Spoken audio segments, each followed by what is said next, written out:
Morning, everyone. My name is Arpan Banerjee. I'm a research scholar at the Department of East Asian Studies, and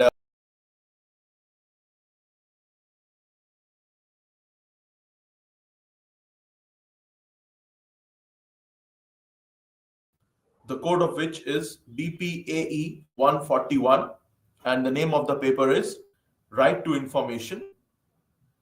So, I welcome you all again to my learning session. So, let us begin with this paper, that is Right to Information, and the code of which is BPAE 141. So let us begin. So in the first block, which we are going to cover today, it is related to an introduction to right to information.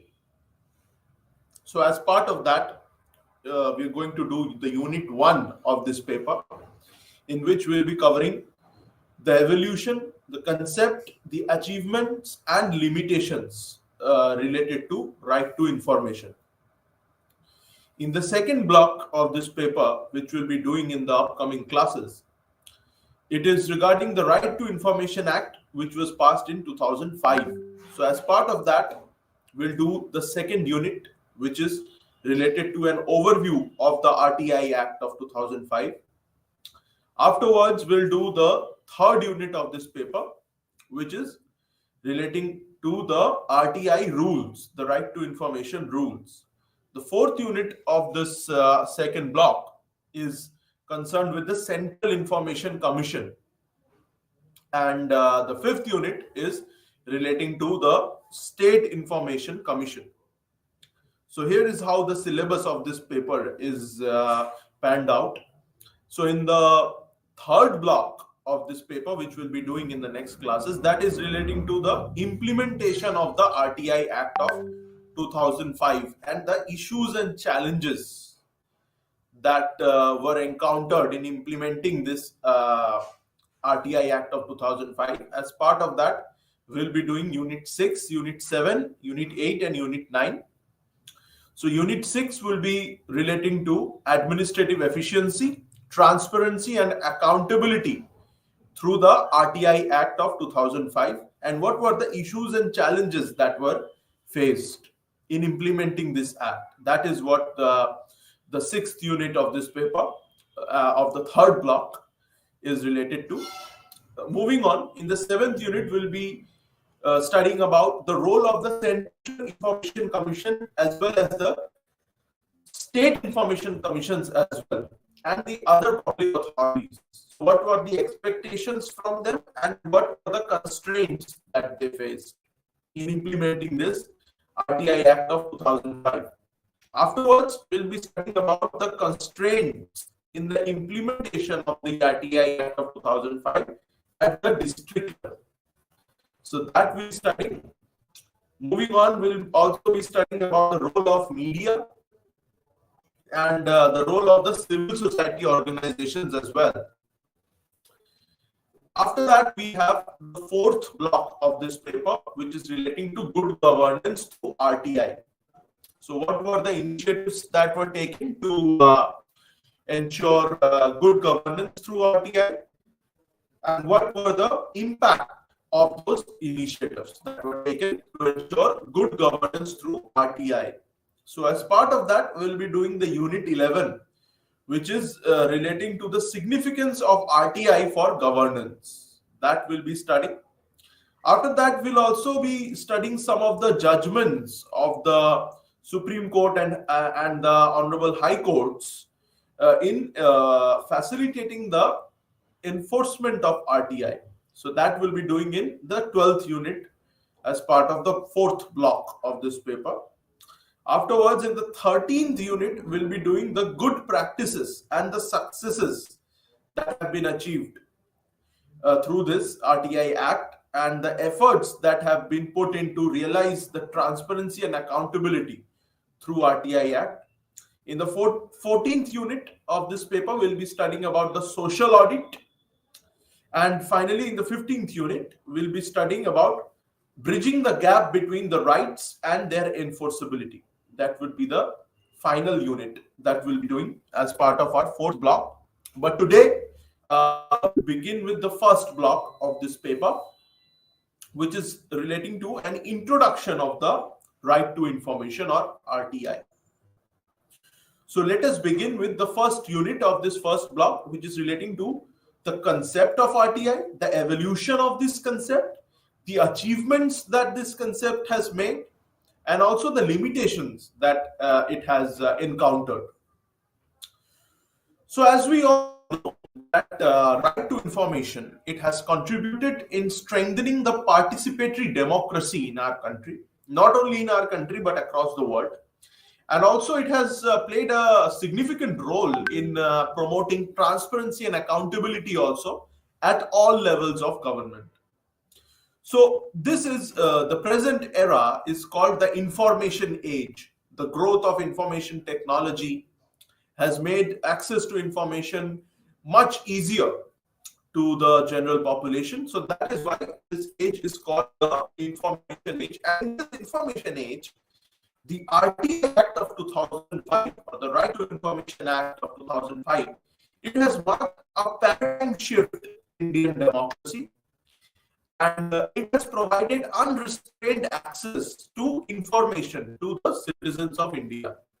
So RTI can be considered to be a paradigm shift, watershed moment in the history of Indian democracy.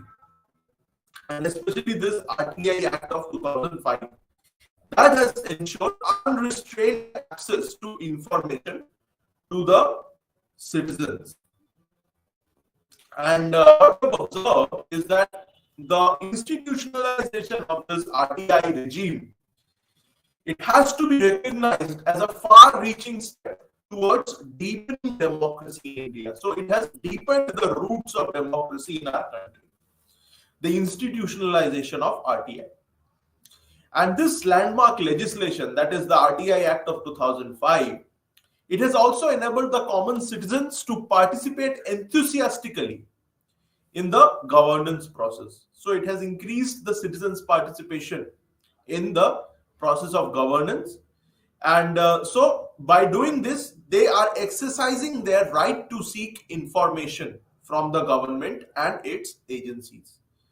So it has played a huge role in enabling the citizens to exercise their right, their fundamental right to seek information from the government and its agencies. And also it has increased people's participation in the governance process. And thereby, by doing all these things, it has deepened the roots of democracy in our country.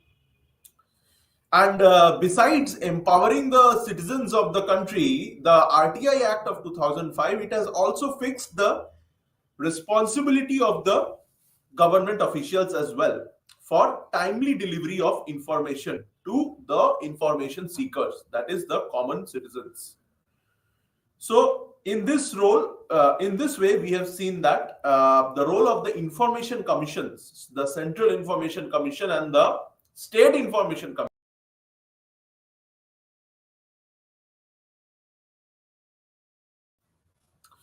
Now, if we take the example, during the COVID-19 pandemic, what we see during the COVID-19 pandemic or during any other pandemic, it becomes very necessary to ensure that citizens can obtain necessary information on healthcare facilities and also on the government's social security programs, as well as delivery of essential goods and services that are meant for the marginalized sections of the society. So these things become very important during any pandemic situation.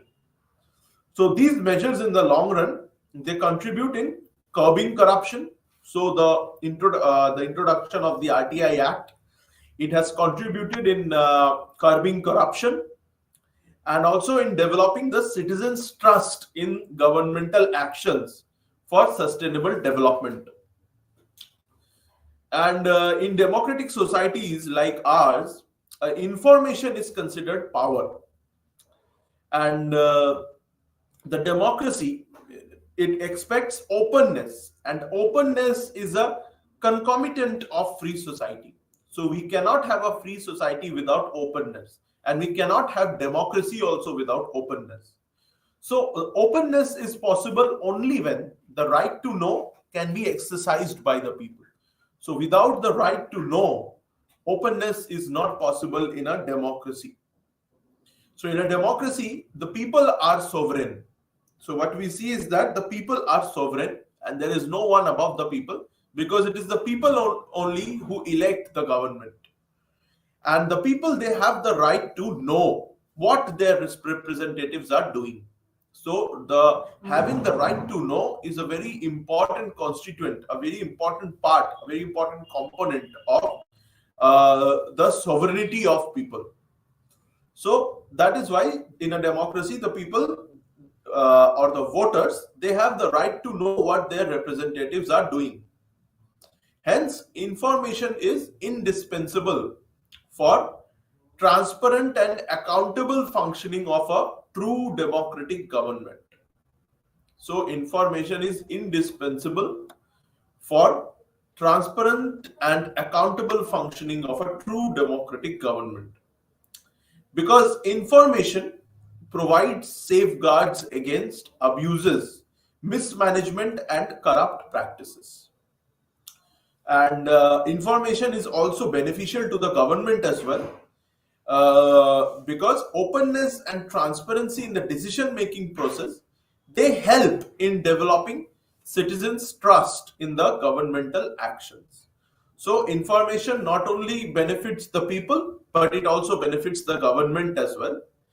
And it helps in developing the citizens' trust in governmental actions, and it further enhances the decision making process.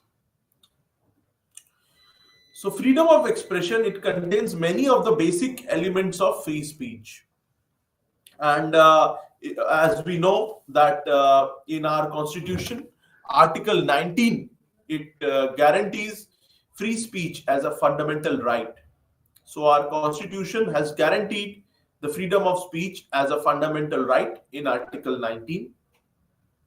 And as well as freedom of expression is also a fundamental right in our constitution. And freedom of expression itself contains many of the basic elements of free speech.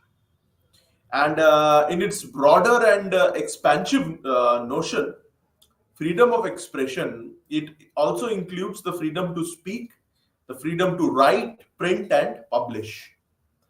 So freedom of expression, it also includes the communication of ideas or opinions through gestures as well. And freedom of information, it is quite different from freedom of speech or the freedom of press or freedom of expression. So freedom of information and freedom of speech and expression, they are quite different. Freedom of information, it means the individual's ability to gain access to information in the possession of state authorities. So information which is in the possession of state authorities, that the individual should be able to gain access to. So if the individual has that ability, then we can say that yes, the individual has freedom of information.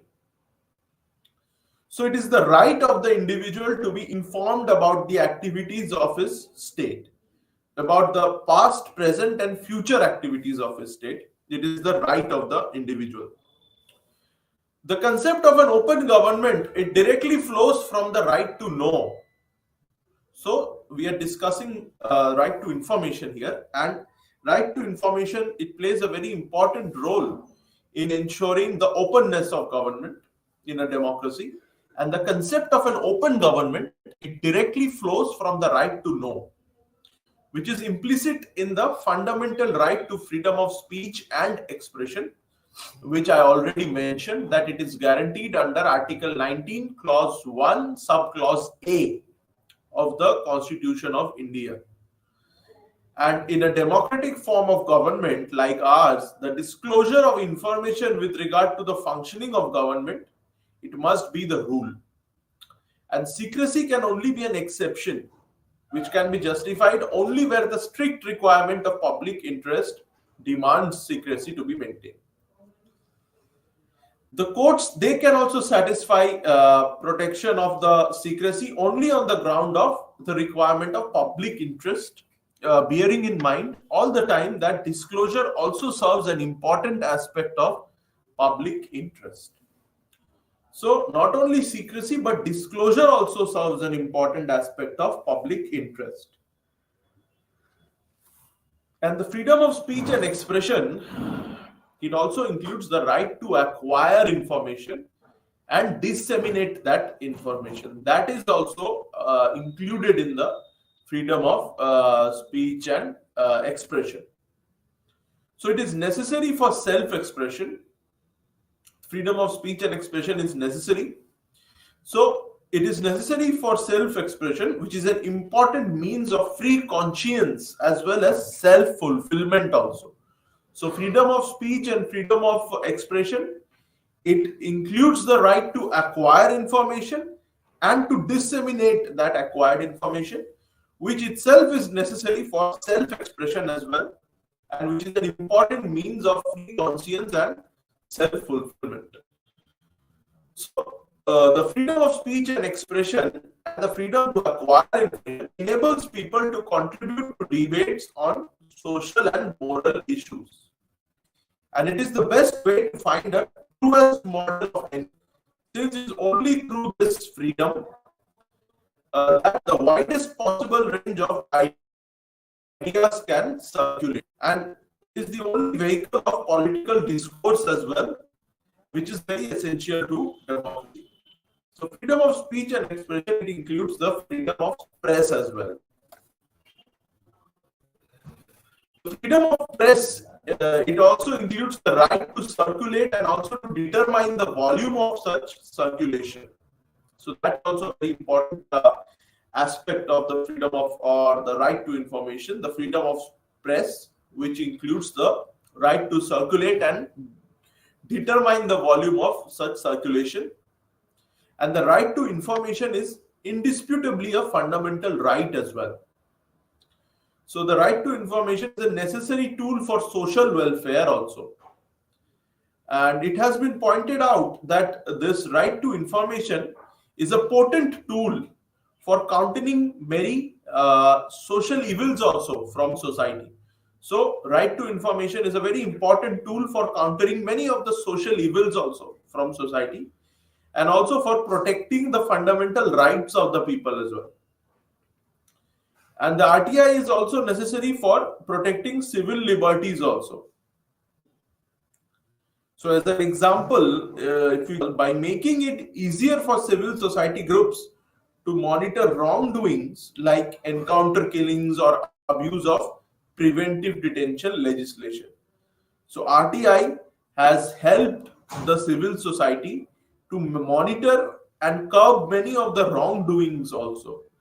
And hence it is a very important tool for countering as well as eliminating and for challenging many of the social evils in the society.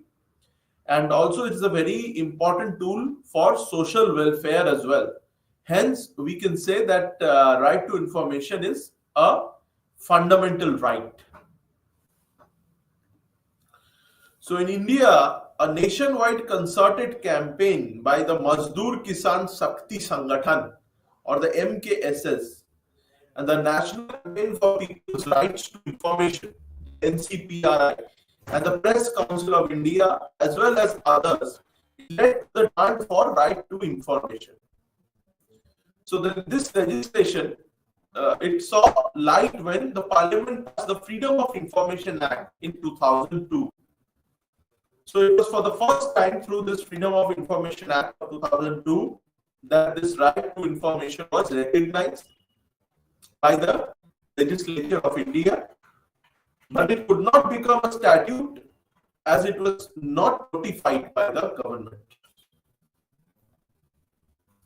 Also, the Right to Information Act of 2005, which replaced the Freedom of Information Act of 2002, it was a significant development in the realm of constitutional and administrative law. And it also proved to be a means of social audit in India as well. So it is a very important legislation, this Right to Information Act of 2005.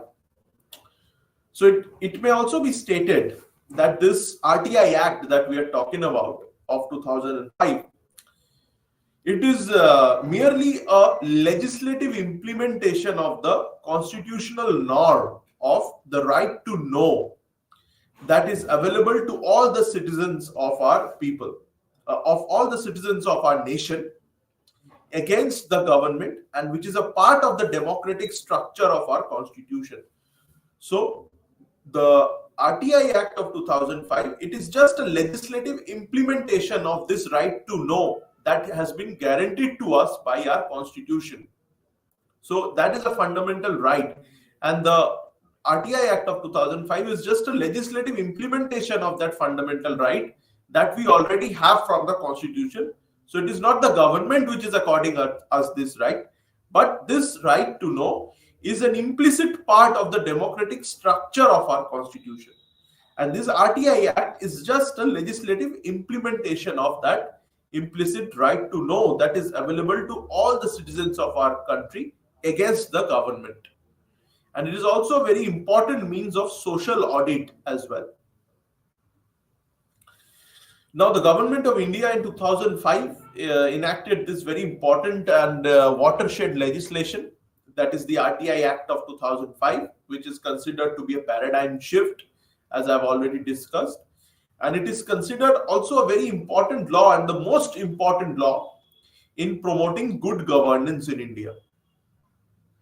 And this RTI Act of 2005, it contains all the rules and procedures regarding the citizens' right to information from the government, also regarding the right to inspect government documents, and also to seek certified photocopies of these government documents. The RTI Act of 2005, it also mandates timely response to the citizens' requests for government information. And this RTI, it is a part of the fundamental rights we have already discussed under Article 19, Clause 1, Subclause A of the Constitution. So Article 19, Clause 1, it has specified that every citizen has freedom of speech and expression.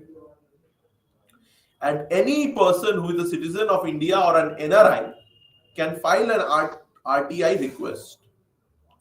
So this extends to the whole of India, including the state of Jammu and Kashmir after the revocation of Article 370. And this Article 19, Clause 1 of the Constitution of India, which is a part of the fundamental rights, it is recognized that the people's right to information, which has been proclaimed by numerous judicial pronouncements as a fundamental right, and is also enshrined in our constitution. So the enactment of this RTI Act of 2005, it was a historical step, and it substituted the culture of secrecy and control that existed in government agencies. So the culture of secrecy and control was substituted by that of transparency and participation. And the RTI Act not only covers the central and state governments, but also the grassroots democratic bodies as well are covered here. And all those institutions which receive government grants are also under the purview of the RTI Act of 2005. And the RTI Act of 2005, it has also empowered citizens with the information in order to ensure transparency, accountability, and good governance.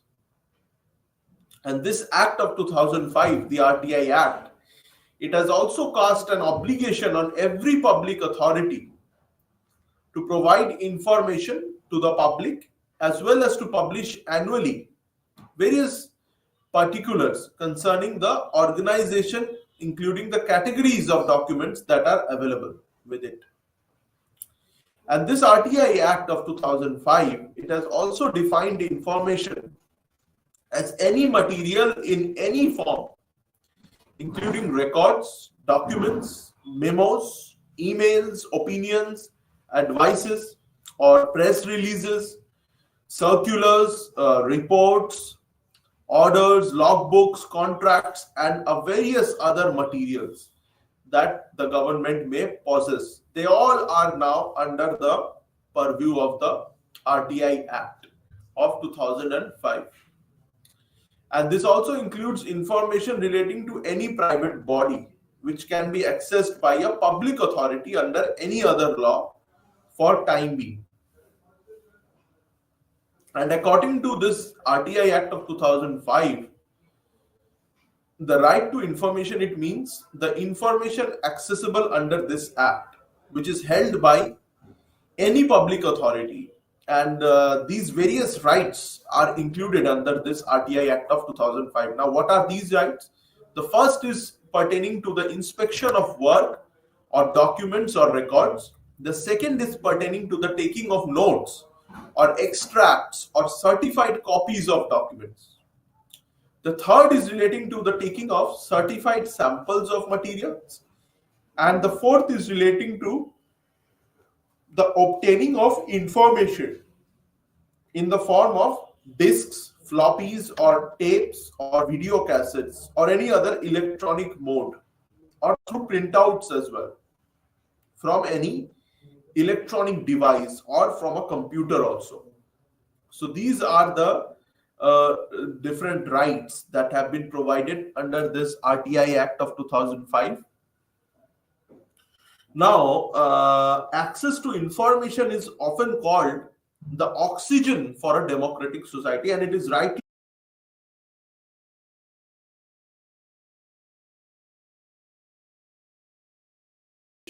as democracy is deepening its roots across the world, as there is a democratic upsurge taking place throughout the world. What we see is that the awareness about the right to information is gradually increasing in citizens. So that is why access to information has been termed as a oxygen for democratic society. And this RTI Act of 2005, it has also been used as a tool to hold elected representatives accountable for the manner in which they spend the public funds, to seek the accountability of elected representatives in how they have spent the public funds.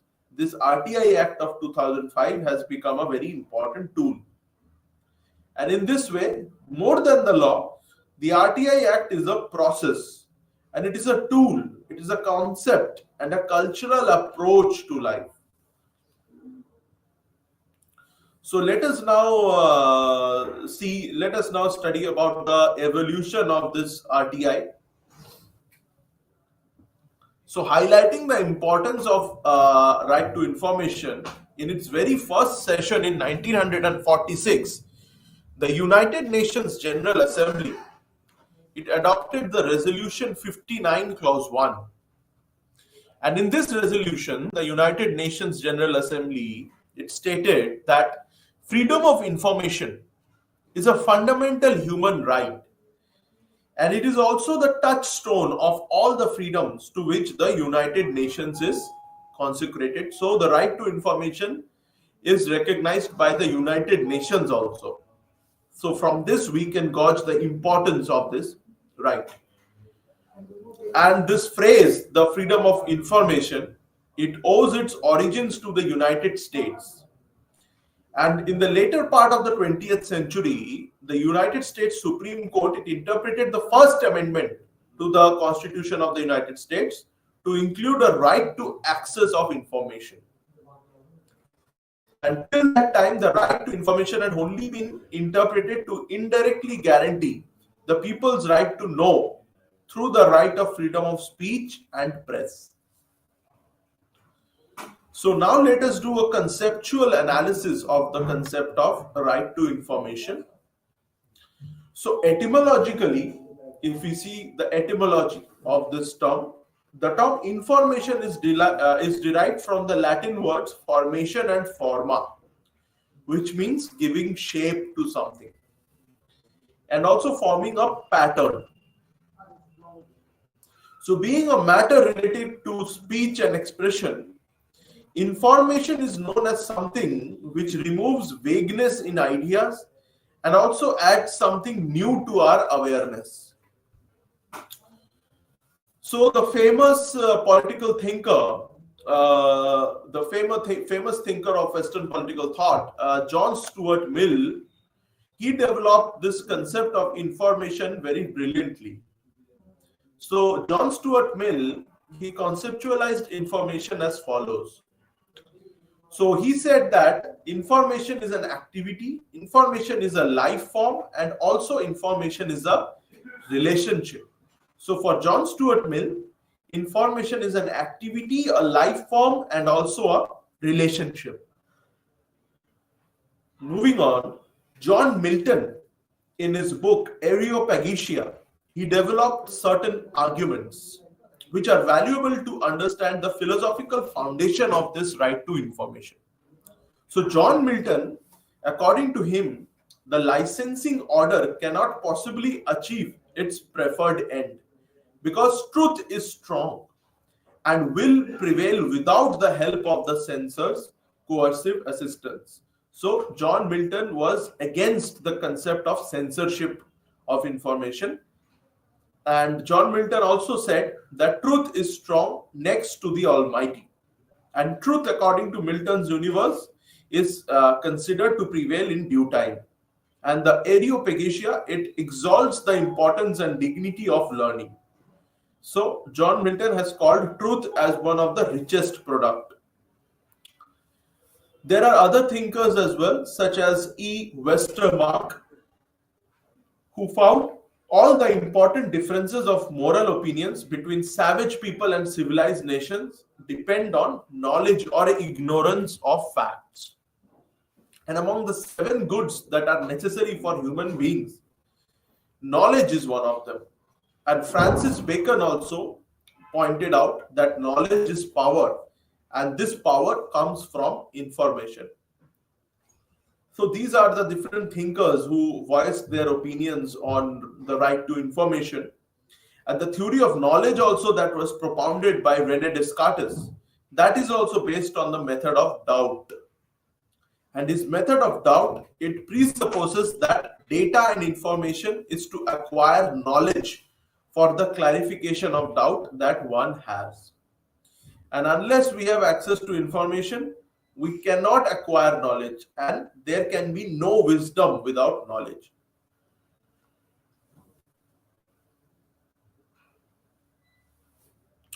So from John Stuart Mill's writings, we can conclude that without information on resources to nourish the mind, no one can judge something as right or wrong. So without information, it is impossible for us to judge anything as right or wrong. In order to judge anything, we first need to have information regarding that thing. And John Stuart Mill, in his book on liberty, he says that a person should endeavor to know the ideas of his opponents with greater imagination and understanding than he devotes to knowing his own. Also, Thomas Emerson has also talked about the role of discussion as well. And Thomas Emerson was of the opinion that suppression of ideas, it promotes inflexibility and substitutes force for reason. So the powerful argument for openness is also found in the writings of James Madison as well. Now, James Madison was of the opinion that meaningful participation in a democratic processes, it requires informed participants. So this is what James Madison, the former president of United States of America, said, that meaningful participation in a democratic processes require informed participants. And informed participation is possible only if there is an access to information. So without access to information, informed participation on behalf of the citizens is not possible.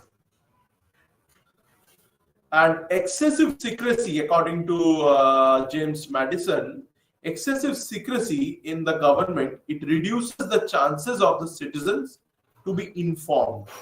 And this creates hindrance for meaningful participation, and also it can create distrust as well in the minds of the citizens regarding the government.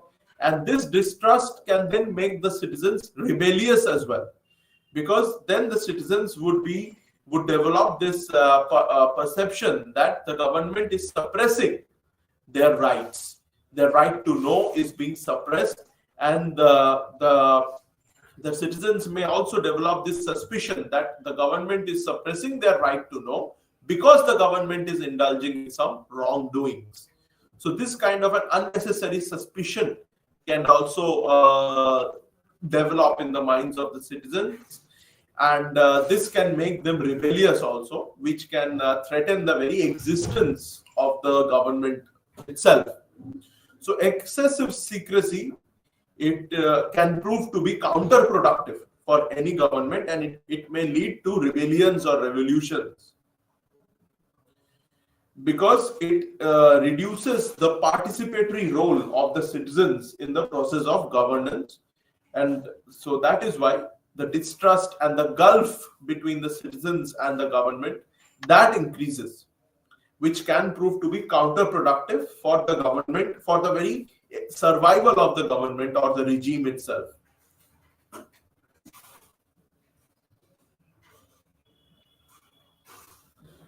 So public opinion, it is indispensable to establish a just system of governance based on popular consent. And public opinion created by information is only the soul of democracy. There is a very good nexus also between public opinion and access to information. If there is no access to information, public opinion cannot be effective, because information is the tonic for the human mind. Information has been described as the tonic for the human mind, and also in the absence of information, the human mind cannot form an effective opinion. Now let us discuss some of the achievements of the RTI Act, of the Right to Information. So the aim of the RTI Act of 2005 was to ensure maximum disclosure with minimum exemptions. So ensuring maximum disclosures with minimum exemptions was the aim of this RTI Act of 2005. And this RTI Act of 2005, it has been very impactful due to its brief and crisp construction. And every citizen is empowered to get information as per this act. And all that one need to do is make a request in writing, as no fixed pro forma is required also. And also the fees is also minimal, and one has to specify the particulars of the information that one is seeking. And subsection 2 of section 6, it specifically says that an applicant making a request for information is not required to give any reason for requesting the information. So you do not need to give any reason why you are seeking the information. No, that is not required. So the applicant is not required to give any reason for requesting the information, or any other personal details also, except those that are necessary for contacting that person. And this act has brought many documents and details in the public domain that would have otherwise remained bundled in files. And this RTI Act of 2005, it has structured and strengthened many legislations also. And it has given birth to many RTI activists as well, who have unearthed many corruption in the government agencies as well. So they have been called the whistleblowers. And this RTI, or the right to information, it has also proven to be a very important means of social audit as well. And it has empowered to carry out social audit of the governmental organizations by obtaining information on the work that has been executed by these organizations, and also that prevailing on the ground to find out the gaps in provision of services. So this right to information, it also brings to light the acts of omissions and commissions, including cases of inaction, harassment, extortion, corruption, or abuse of power and authority on part of the officials of various departments of the government, its local bodies, autonomous organizations, and other institutions that are owned or substantially financed by the government, which includes NGOs as well. So all these bodies are under the purview of the right to information. Now let us see how the right to information has proven to be a very important tool of social transformation. So in any society, transformation can be brought about by an informed citizenry. And RTI is an instrument through which information regarding policies and programs of the government, as well as decisions taken on various issues of public importance lying in the possession of public authorities, can be unraveled.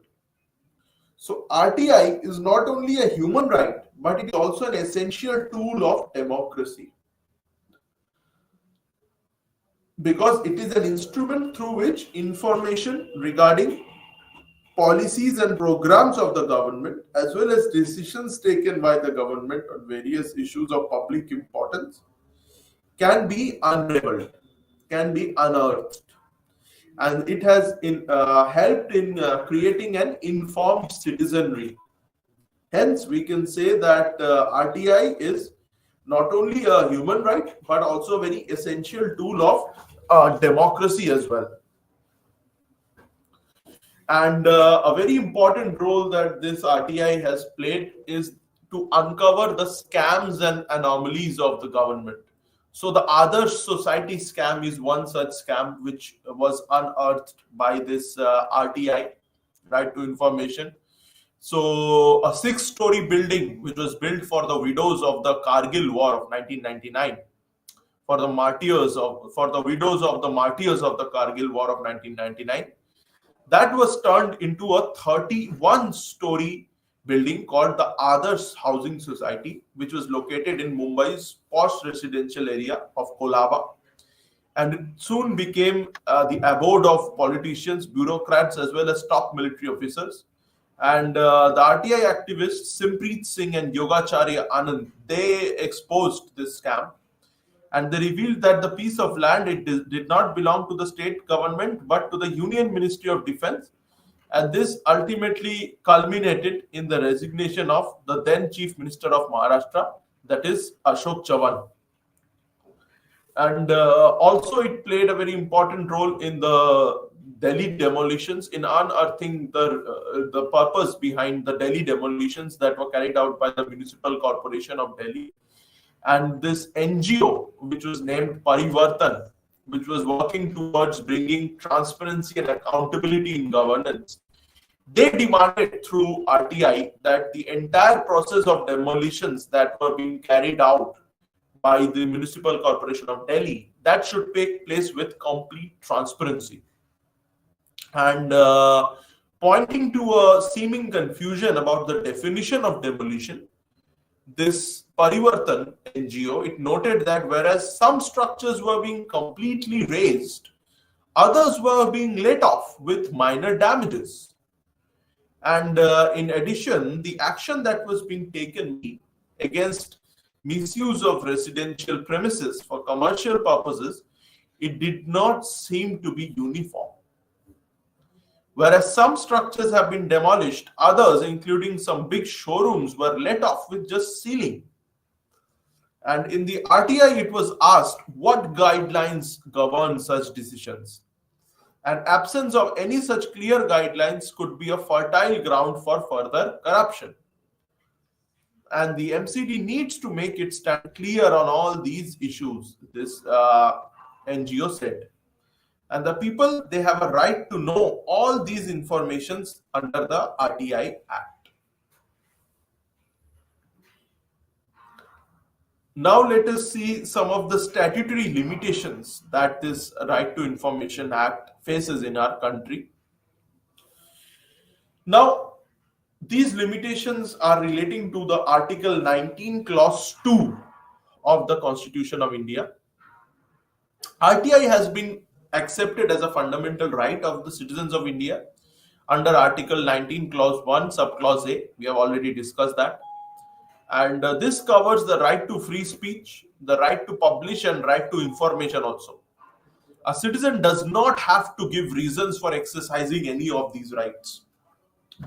So the fundamental right can be limited only by reasonable restrictions under a law made for the purposes that are mentioned in Article 19, Clause 2 of the Constitution. The restrictions are for the protection of sovereignty and integrity of the nation, as well as relating to the protection of friendly relations with foreign countries, public order, decency, and morality. So the burden is on the authority to justify the restriction. The public order is not the same thing as public safety, and hence no restriction can be placed on the right to freedom of speech and expression on the ground that public safety is endangered. Now there is a non-disclosure clause as well in the RTI Act, which is Section 8 of the RTI Act of 2005. And this RTI Act of 2005 itself provides for certain exemptions as well, which impose certain limitations on the people's right to receive information. Non-disclosure clause of this RTI Act, which is Section 8, it discharges public authorities from the obligation to provide information to citizens. Section 8 is the most important part of this act, and it is very simple for officials to reject the request for information if it falls under any of the long, general, and ambiguous clauses of exemptions. So this section is general and it can be interpreted in either way. Subsection 1 of this Section 8, it lists out the specific exemptions to disclosure, which are information that a requester may not claim as a matter of right. And subsection 2 of this Section 8 of the RTI Act, it provides for the disclosure of even exempt information when public interest in disclosure outweighs the harm to the protected interests. And subsection 3 of this Section 8 of the RTI Act, it has limited the operation of 7 out of the 10 exemptions up to 20 years for a given set of records. There is also a non-obstante clause, which is Section 22 of the RTI Act of 2005.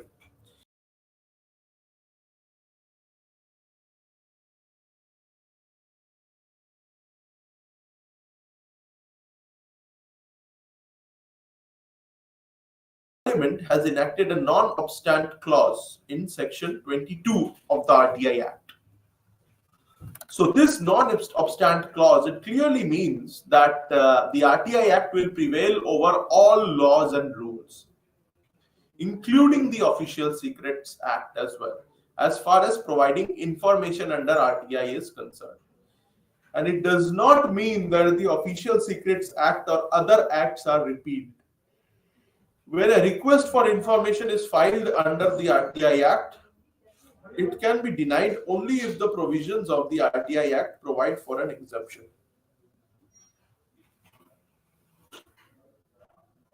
So now let us study about some of the limitations under the Official Secret Act, the Official Secrets Act of 1923.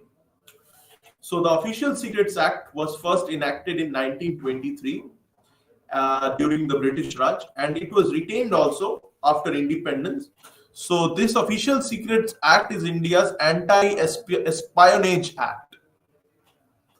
So this law, which is applicable to government servants and citizens, it provides the framework for dealing with espionage as well as sedition.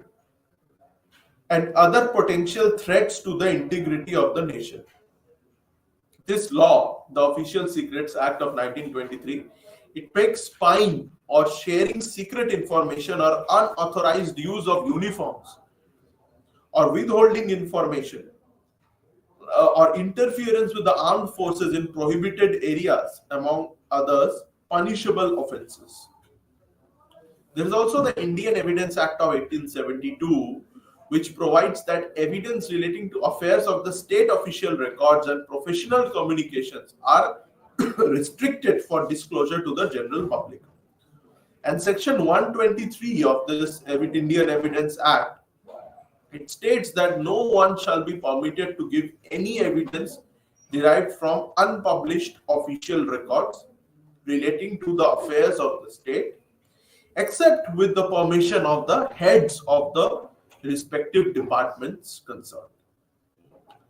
And who shall have the right to give or withhold such permission as he or she thinks fit. So this is what the Indian Evidence Act of 1872 has said.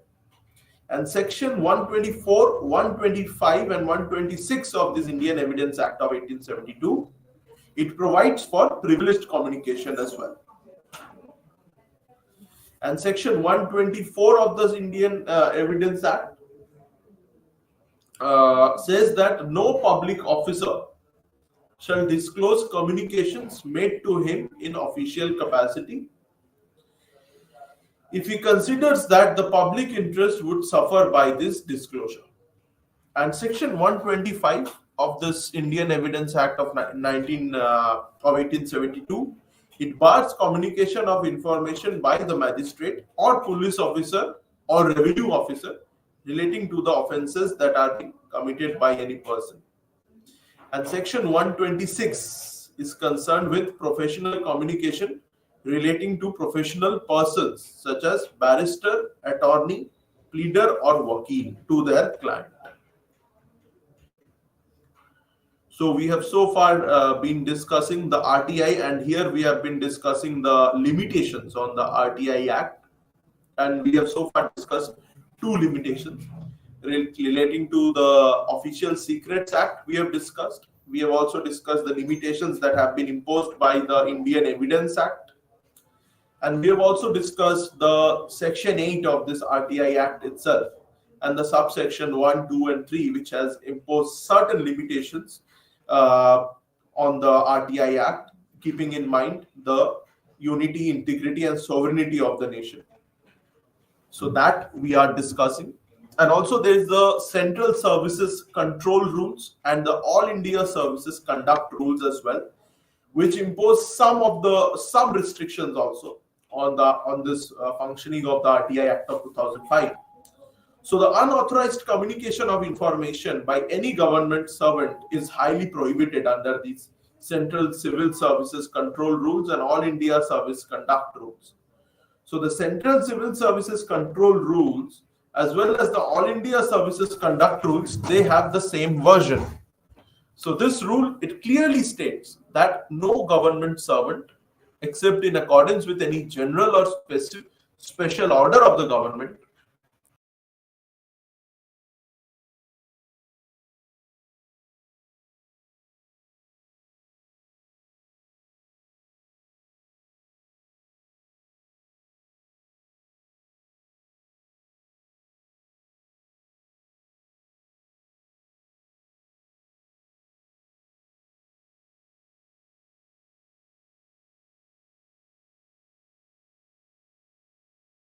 they have also imposed certain restrictions on government servants in communicating information in an unauthorized manner. So these are the limitations on the functioning of the RTI Act of 2005. There is another limitation that we must discuss, that is relating to the Atomic Energy Act of 1962. So this Atomic Energy Act of 1962, it also has some provisions which put restrictions on the disclosure of information. So Section 18(1) of this Atomic Energy Act of 1962, it has put certain restrictions on disclosure of certain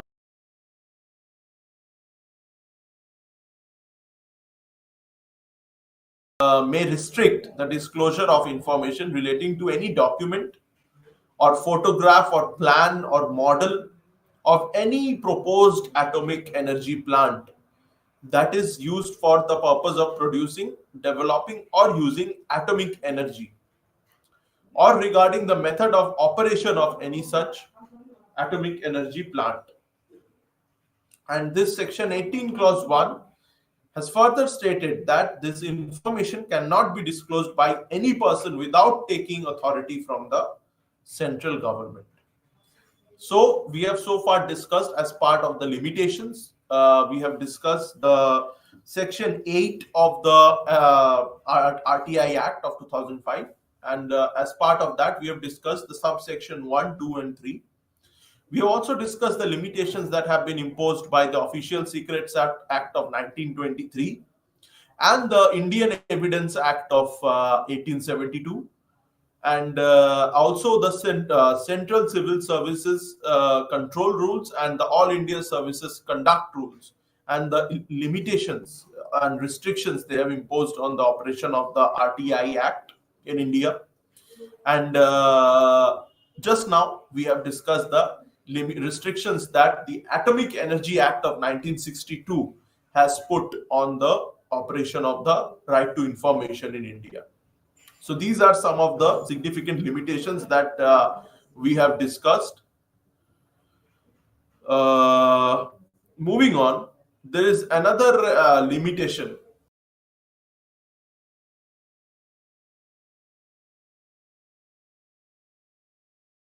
Information Technology Act of 2000 has also put a restriction on the operation of right to information in India. So this IT Act of 2000, it intended to regulate the electronic data in India. And it is this view of the it is from the view of this act that the data collected through computers about any organization should be maintained and saved properly, and the same may not be disclosed without taking their consent. Otherwise, it will be treated as a punishable offense. So, Section 72 of this IT Act of 2000, it prescribes penalty for the breach of confidentiality and privacy of data. So, data confidentiality and data privacy is also a very important aspect. And the Supreme Court, in its judgment, K. Puttaswamy versus Union of India in 2017, it also said that right to privacy is a fundamental right that is a part of right to life and liberty. So, right to privacy has now been given the status of a fundamental right by the Supreme Court of India in K.S. Puttaswamy versus Union of India case of 2017. So, data privacy is also a significant factor, a significant aspect that has in some ways hindered the functioning of the right to information in our country.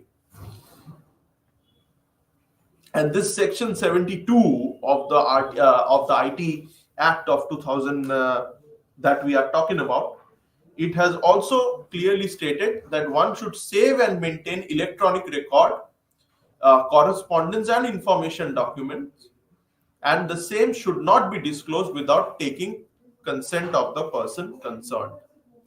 And if it is done, then the accused person shall be punished with imprisonment or a fine of 1 lakh rupees.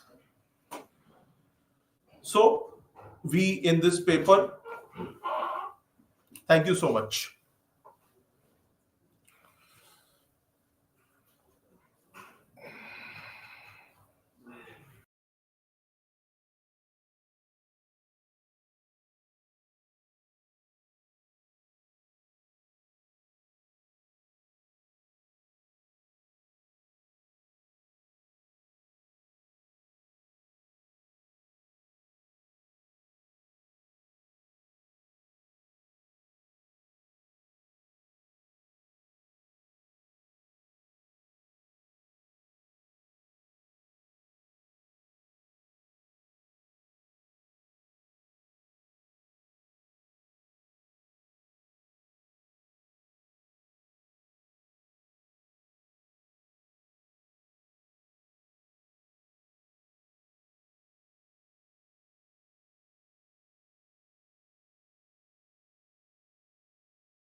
విద్యార్థులారా,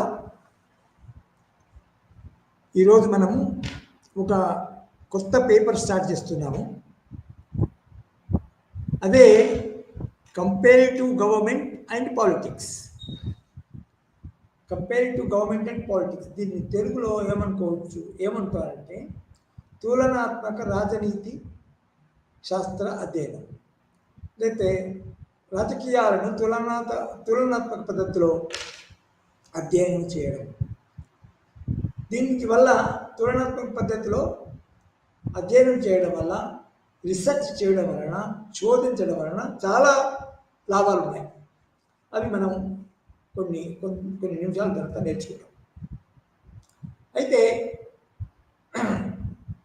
తులనాత్మక పద్ధతిలో రాజకీయాలు చదవడమే comparative politics and government అంటారు. అయితే ఇందులో ముఖ్యంగా ఏంటంటే రాజకీయ వ్యవస్థలు, తర్వాత రాజకీయ వ్యవస్థలు మరియు సామాజిక వ్యవస్థల మధ్యన జరిగే కార్యాలు, సంబంధాలు, దాని ప్రక్రియలు అంటారు. జరిగే ప్రక్రియ, ఒక దేశంలో ఉన్న రాజకీయ ప్రక్రియ, ఇంకొక దేశంలో ఉన్న రాజకీయ ప్రక్రియ చదవడము నిజానికి తులనాత్మక పద్ధతి. ఉదాహరణకి మన దేశం 1947 వరకు రిపబ్లిక్, మనం 1950 వచ్చింది కాబట్టి 1950 వరకు నిజానికి మన బ్రిటిష్ వాళ్ళతో పరిపాలించబడ్డది. బ్రిటిష్ వాళ్ళది పార్లమెంటరీ పద్ధతి, తర్వాత కానీ మొనార్కీ అప్పుడు ఉంది, తర్వాత ఇంకా ఉంది. కానీ అక్కడ ఏమైందంటే మొనార్కీ కంటిన్యూ అవుతున్నా కూడా అక్కడున్న పార్లమెంట్, ఇది శాసనసభ, సామాన్యుల సభ, హౌస్ ఆఫ్ కామన్స్ అంటారు. హౌస్ ఆఫ్ కామన్స్ యొక్క మన ఫంక్షన్స్ పెరిగినాయి అన్నట్టు. రాజరికం అనేది పూర్తిగా పవర్లెస్ అయిపోయింది, కానీ రాజరికం అనేది ఉన్నది.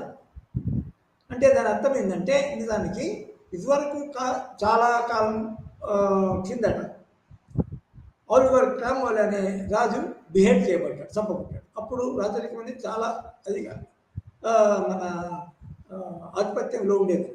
కానీ అయితే అటువంటి బ్రిటిష్ ప్రభుత్వం మన దేశాన్ని చాలా కాలం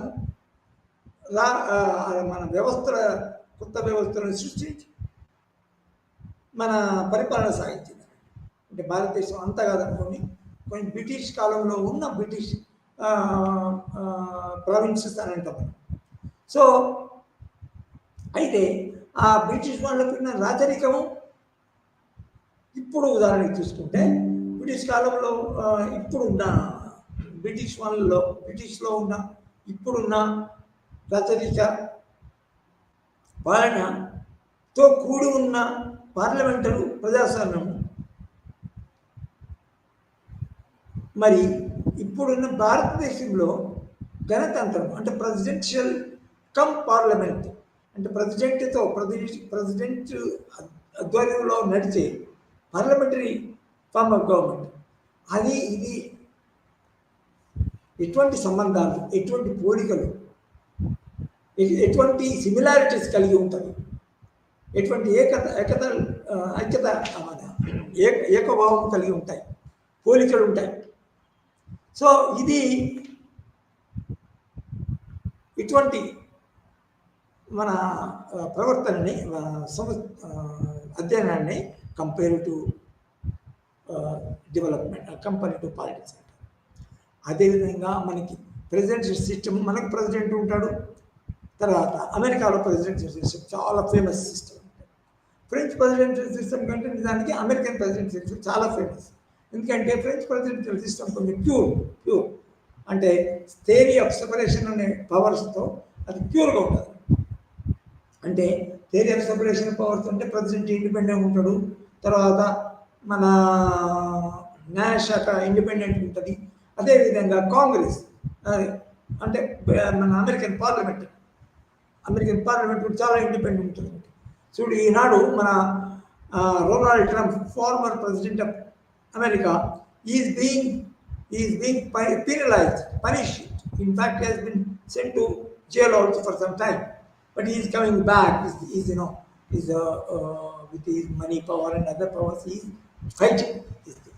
But the thing is that అక్కడ న్యాయశాఖ అంత పవర్ఫుల్ ఉన్నదండి. అదేవిధంగా అమెరికాలో, ఇండియాలో మాత్రం ప్రెసిడెంట్ అంత ప్రాముఖ్యత వహించాడు. ఎందుకంటే అతనికి నిజమైన సొంత ఒరిజినల్ పవర్స్ లేవు. ఒరిజినల్ పవర్స్ ఎందుకు లేవు అంటే కాన్స్టిట్యూషన్ అతని ఒక రాజ్యాంగ పరిరక్షకుడుగా, రాజ్యాంగ పాలకుడుగా కాకుండా రాజ్యాంగ పరిరక్షకుడుగా అది ఇస్తారు. ఒక పార్లమెంటు చేసిన చట్టము, తర్వాత మన కౌన్సిల్ ఆఫ్ మినిస్టర్స్, కేంద్ర ప్రభుత్వం చేసిన ఆ చట్ట అమలు చేసే విధానాలను అతను చూస్తాడు, రాజ్యాంగబద్ధమైనవా లేవా అని. కానీ అవి ఒరిజినల్ కావు. అతనితోని సొంతంగా కూర్చొని తీసుకొచ్చి కొన్ని నిర్ణయాలు చేసి అతన్ని ఇంప్లిమెంట్ చేయండి అని మన మంత్రివర్గానికి, మంత్రిమండలికి పంపడు. ఇప్పుడున్న ఉదాహరణకి ముర్ము అని ఉంది. ముర్ము మన మోడీకి కొన్ని చర్చల అనంతరము కొన్ని డెసిషన్ తీసుకొని మోడీకి పంపదు, ఆమె ఇంప్లిమెంట్ చేయదు. కానీ మోడీ ఆధ్వర్యంలో మంత్రిమండలి మాత్రమే నిజానికి ఆ నిర్ణయాలు వస్తాయి. ఏది మన ప్రెసిడెంట్ ముర్ము దగ్గరికి, ద్రౌపది ముర్ము దగ్గరికి వస్తాయి. అప్పుడు ఏం చేస్తామే, దానికి రాజ్యాంగబద్ధమైన ఉన్నాయా, లేకపోతే మనకి మన రూల్స్ రెగ్యులేషన్స్ వీళ్ళు పాటిస్తారా లేదా అని ఇంకేమైనా అనుమానం ఉంటే కూడా ఇంకేమైనా అతను పరిశీలించి మళ్ళా మంత్రిమండలికి ఓకే అని పంపుతున్నాడు. దానికి ఏం చేస్తాడంటే దాని అర్థం ఏంటంటే అతను ఒక రబ్బర్ స్టాంప్ కాదు, కానీ రబ్బర్ స్టాంప్ వంటివాడు. అయితే మనకి ఇక్కడ మనము ఆ తులనాత్మక పద్ధతి కనుక అనుసరిస్తే బాగా అర్థమయ్యేది ఏంటంటే, ఇక్కడ ప్రెసిడెంట్ తర్వాత బ్రిటన్లో ఉన్న రాజు, ఈ రెండు పవర్లో, ఫంక్షన్స్లో, పాత్రల్లో పోలి ఉంటారు. సో అతని యొక్క పాత్ర, అక్కడ రాజ్య వ్యవస్థ, తర్వాత బ్రిటన్లో ఉన్న ఇప్పుడు బ్రిటన్లో ఉన్న వ్యవస్థ, మరియు మన ఇండియాలో ఉన్న రాష్ట్రపతి వ్యవస్థ పోలికలు ఉన్నాయి. ఇద్దరు పవర్లెస్సే. అక్కడ హౌస్ ఆఫ్ కామన్స్, అక్కడ parliament, British parliament, which is called the mother of parliament. Historically speaking India, మన బ్రిటిష్ పార్లమెంట్ అందరూ దాన్ని అనుసరించారు. మన భారతదేశంలో బ్రిటిష్ పార్లమెంటు ఆధ్వర్యంలోనే బ్రిటిష్ పార్లమెంట్ చేసిన చట్టాలతోనే, డైరెక్షన్తోనే మన పార్లమెంటు, మన చట్టాలు కూడా అసలు డెవలప్ అయ్యాయి. సో ఆ విధంగా పోలికలు అనేది మనకి కానీ చాలా తెలిసిన వ్యవస్థలు కాబట్టి చేస్తున్నాం. కానీ ఇంకా ప్రపంచంలో చాలా దేశాలు ఉన్నాయి. సో ఏ దేశాలైనా కూడా సంస్థలను, రాజకీయ సంస్థలను, ప్రభుత్వం అక్కడ న్యాయస్థానం, ఇక్కడ న్యాయస్థానం, అక్కడ మన శాసనసభలు, ఇక్కడ శాసనసభ, అక్కడ మన హెడ్ ఆఫ్ ద స్టేట్, ఇక్కడ హెడ్ ఆఫ్ ద స్టేట్, అక్కడ head of the state by hereditary system. బ్రిటిష్లో హెరిటరీ వారసత్వంగా వచ్చేది హెడ్ ఆఫ్ ద స్టేట్ అంటాం, బ్రిటిష్ రాణి కానీ రాజుని కానీ. అదేవిధంగా ఇక్కడ మన head of the state is the president. In fact is part of the parliament in India, is the part of the parliament in India. So అక్కడ హెడ్ ఆఫ్ ద స్టేట్, ఇక్కడ head of the state. So అక్కడి పవర్లెస్నెస్, ఇక్కడి పవర్లెస్నెస్, అట్లా పోల్చడం అనేది జరుగుతుంది. అదేవిధంగా మన ఇండియన్ ప్రెసిడెంట్ని మన అమెరికన్ ప్రెసిడెంట్ని పోలిస్తే చాలా భేదాలు, డిఫరెన్సెస్. ఇద్దరు ప్రెసిడెంట్లే, కానీ భేదాలు చాలా ఉంటాయి. ఎట్లా అంటే అమెరికన్ ప్రెసిడెంట్ నిజానికి మీరు చూస్తున్నారు కదా, బైడెన్ ఇప్పుడు మన ఏ విధంగా మాటి మనవిలు, తర్వాత రిక్వెస్ట్లు ఉక్రెయిన్ నుంచి తీసుకుంటున్నాడు. రష్యాకు వ్యతిరేకంగా అతను మన ఉక్రెయిన్ పోరాడేటట్టు క్విక్ నిర్ణయాలు తీసుకుంటున్నాడు చాలామంది. మరి విధంగా అమెరికన్ పార్లమెంట్ కూడా దాన్ని సాధ్యమైనంత వాటికి యాక్సెప్ట్ చేస్తుంది. అది రాజకీయ కారణాలు ఏంటి, లోపల అసలు నిజానికి అమెరికన్ క్యాపిటలిస్టులు, మిలిటరీ మన ఆయుధ క్యాపిటలిస్టులు నిజానికి ఏ విధంగా మన బైడెన్కి సహకరిస్తున్నారు, నిజానికి బైడెన్ కూడా ఏ విధంగా మా అమెరికన్ మన డిఫెన్స్ క్యాపిటల్స్కి ఏ విధంగా సపోర్ట్ ఇస్తున్నాడు అనేది అదే విషయం. కానీ మీదికి పాలనాపరంగా మాత్రం చూస్తే మాత్రము అమెరికన్ ప్రెసిడెంట్ చాలా పవర్ఫుల్. ఒకసారి డెసిషన్ నిర్ణయం తీసుకొని కూడా అసలు నిర్ణయాన్ని నిజానికి పార్లమెంట్కి పంపవచ్చు, అప్రూవల్కి పంపవచ్చు. సో అయితే అది ఇక్కడ జరగదు, ఇండియాలో జరగదు. ఎందుకు జరగదు అంటే ఇక్కడ ప్రెసిడెంట్కి నిజమైన ఒరిజినల్ పవర్స్ లేవు, రాజ్యాంగం అవి ఇవ్వలేదు. అది మనది parliamentary form of government, British parliament వంటిది. సో ఏ విధంగా బ్రిటిష్ హౌస్ ఆఫ్ కామన్స్ చాలా పెద్ద పవర్ఫుల్ బాడీ, అదేవిధంగా ఇండియన్ పార్లమెంట్ కూడా చాలా పవర్ఫుల్ బాడీ.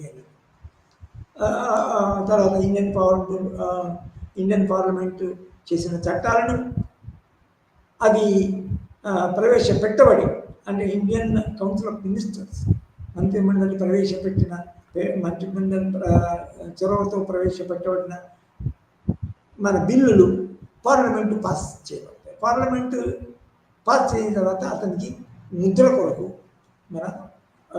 ఇతను ప్రెసిడెంట్ పంపుతాడు. So that is the difference. For example మంత్రిమండలి కూడా అమెరికాలో ఎట్లా ఏర్పడుతుంది అంటే మన పార్లమెంట్తో సంబంధం లేకుండా తన ఇష్టం వచ్చిన ఎక్స్పర్ట్స్ ఒక్కొక్క శాఖకి, ఆ శాఖకు సంబంధించిన ఎక్స్పర్టైజ్ బట్టి సెక్రటరీ, అక్కడ సెక్రటరీ అంటారు, సెక్రటరీని నిర్వహిస్తారు.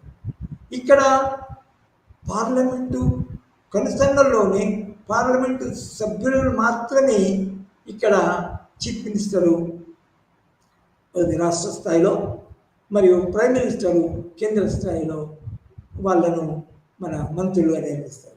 క్యాబినెట్ మినిస్టర్స్ అంటే అక్కడ క్యాబినెట్ సెక్రటరీ. సో అతను మన అమెరికన్ ప్రెసిడెంట్ నిజానికి ఈ అమెరికన్ పార్లమెంటుకు ఏమి మన విధేయతగా ఉండనట్టు, దాన్ని సంప్రదింపడం అక్కర్లేదు. So they need not be the say మన members of the parliament, Rajya Sabha కానీ మన లోక్సభ. సో ఈ విధంగా పోలికలు ఏంటి, డిఫరెంట్ స్టేట్ వ్యవస్థలు పేరుతో మరి హెడ్ ఆఫ్ ద స్టేట్ ఒకటైనా కూడా American president is very very different from the say for example Indian parliament. So ఆ విధంగా చూస్తే దానికి American president is equal to say British prime minister. ఎందుకంటే బ్రిటిష్ ప్రైమ్ మినిస్టర్ పవర్స్ బట్టి చూస్తే మాత్రం American president is equal to British prime minister. అదేవిధంగా British king or queen monarch is equal to the president of India in terms of powers. అధికారుల పరంగా, తర్వాత original అధికార పరంగా, తర్వాత పాత్రల పరంగా అతను మన వాళ్ళు సమానమని అంటారు. Week head of the state అన్నారు. సో ఈ విధంగా మనకి తులనాత్మక పద్ధతి అనేది నీకు ఒక సైంటిఫిక్ డెసిషన్, రాజకీయ అధ్యయనం చేస్తూ ఒక పాలన ఎలా ఉంది అనేది తెలుసుకోవడానికి, ఏ పద్ధతి బాగుంటుంది అనేది తెలుసుకోవడానికి దానికి చాలా పనికొస్తుంది ఈ తులనాత్మక పద్ధతి. ఇది కంపేర్ టు పాలిటిక్స్. సో అయితే ఈ తులనాత్మక పద్ధతిలో నిజానికి చారిత్రాత్మకంగా చూస్తే ఇదివరకు మధ్యయుగాలలో, తర్వాత మన ప్రాచీన కాలంలో, ప్రాచీన గ్రీస్, ప్రాచీన స్పెయిన్, ఈ కాలంలో కూడా నిజానికి కంపేరిటివ్ మెథడ్స్ ఉన్నాయి. అసలు దీనికి నిజంగా ఆద్యులు ఎవరు అనుకోండి చూస్తే మన British Greece political thinker, great thinker not only in political science and politics, but also not only in political science and politics, but also in many other subjects, science, biology, chemistry. ఇందులో కూడా అతను బాగా చదివి మన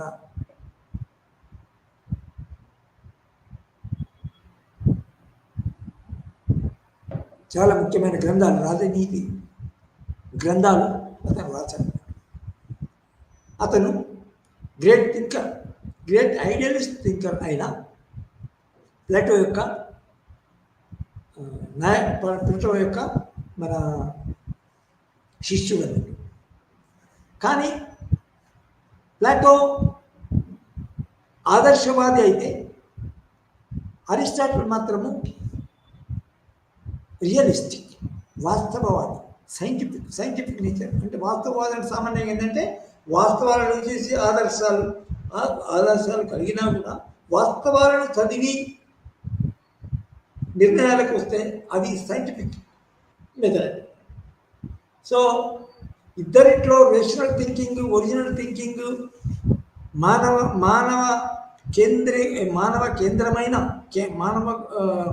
మానవత్వాన్ని కేంద్రీకృతంగా చేసి చదివినా కూడా వాళ్ళు సమాజాలని అధ్యయనం చేసినా కూడా అతను మన ప్లేటో యొక్క ఆదర్శ రాజ్యం అని ఉండే, ఐడియల్ స్టేట్ అని ఉండే, దాన్ని అతను చాలా మట్టుకు ఒప్పుకోలేదన్నమాట. అతను నిజానికి ప్రపంచంలో ఉన్న అప్పటి కాలంలో అతని కాలంలో ఉన్న 150 రాజ్యాలని, అందులో వ్యవస్థలని తులనాత్మక అధ్యయనం చేసి మన ప్రచురించడం జరిగింది. 150 దేశాల్లో అందులో ఉన్న రాజకీయ వ్యవస్థల మధ్యన ఒక దేశంలో ఒక వ్యవస్థ అంటే సంస్థలు ఉంటాయి కదా, న్యాయ వ్యవస్థ, ఈ మన శాసన వ్యవస్థ ఉంటాయి కదా, వాటి మధ్యన భేదాలు కూడా, వాటి మధ్య భేదాలు సంబంధాలు కూడా చేసి ఒక 150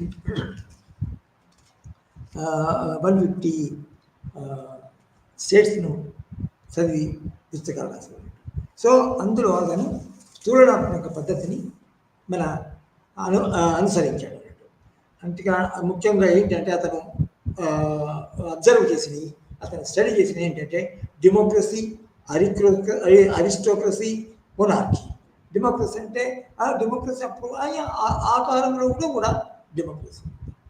మన దేశంలో కూడా నిజానికి మన గణతంత్రాలని ఉన్నాయి. అంటే ప్రజలు సభల్లో కూర్చొని సొంతంగా చర్చించి నిర్ణయాలు తీసుకున్న కాలం ఉంది. ప్రాచీన కాలంలో ఇవి ఉన్నాయి, గణతంత్రాలు ఉన్నాయి. మీరు మన ఇండియన్ హిస్టరీ కనుక చదివితే, క్షుణ్ణంగా చదివితే, మీరు గ్రూప్ 1 గ్రూప్ 2 అది చదివితే మీకు అన్నీ తెలుస్తాయి. సో అదేవిధంగా గ్రీక్, మన ఎథెన్స్ అనే రాష్ట్రంలో స్టేట్ అనేది ఉండేది, స్టేట్ ఆఫ్ ఎథెన్స్ ఉండేది. అందులో నిజానికి డెమోక్రాటిక్ రూల్స్ రెగ్యులేషన్స్ ఉండేవి. సో ఆ విధంగా డెమోక్రసీ. తర్వాత అరిస్టోక్రసీ ఏంటంటే కొందరి మన ప్రముఖుల సమూహంతో పరిపాలించబడే దేశం, సమూహంతో పరిపాలించబడే పద్ధతి, దాన్ని అరిస్టోక్రసీ అంటారు. తర్వాత ఇంకొక రకమైన మన రాజకీయ వ్యవస్థ ఏంటంటే మొనార్కీ. ఆ కాలంలో తప్పకుండా మొనార్కీ కూడా ఉంది, అంటే రాజరికం. సో డెమోక్రసీ, మొనార్కీ, తర్వాత అరిస్టోక్రసీ, ఇటువంటి ముఖ్యమైన మన రాజకీయ మన పాలనలు కల అప్పుడు ప్రపంచంలో ఉన్నవి 150 మన దేశాల్లో ఉన్న 150 దేశాల రాజకీయ వ్యవస్థలు అతను చదివాడు. ఇది ఎంత గొప్ప పనిచేసాడో మనం అర్థం చేసుకోవచ్చు.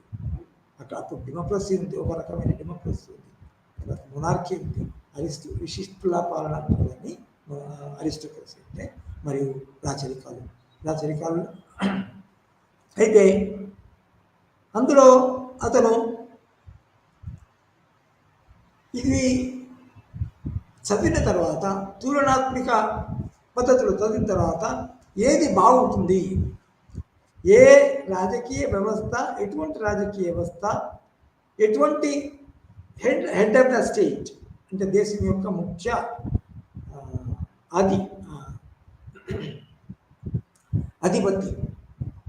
అధిపతి ఎట్లా ఉంటే బాగుంటుంది, డెమోక్రసీ అయితే బాగుంటుందా, మొనార్కీ అయితే బాగుంటుందా, అరిస్టోక్రసీ అయితే బాగుంటుందా అని చదివి, ఈ దేశాలలో చదివి, పౌరాణాత్మక పద్ధతులు చదివి, అది అందులో గుడ్ గవర్నెన్స్ ఎటువంటి రాజకీయ వ్యవస్థలో ఉంది అని తేల్చి చెప్పాడు.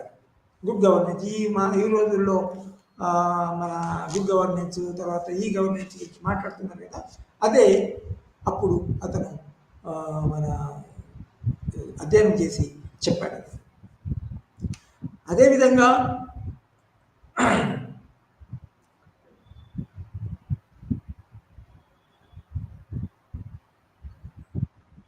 అంటే ఇక్కడ ఏం జరుగుతుందంటే, ఇటువంటి తులనాత్మక పద్ధతిలో 150 వ్యవస్థలలో ఎక్కడ ఏ వ్యవస్థ ఉంటే ఎటువంటి ఫలితాలను ఇచ్చింది,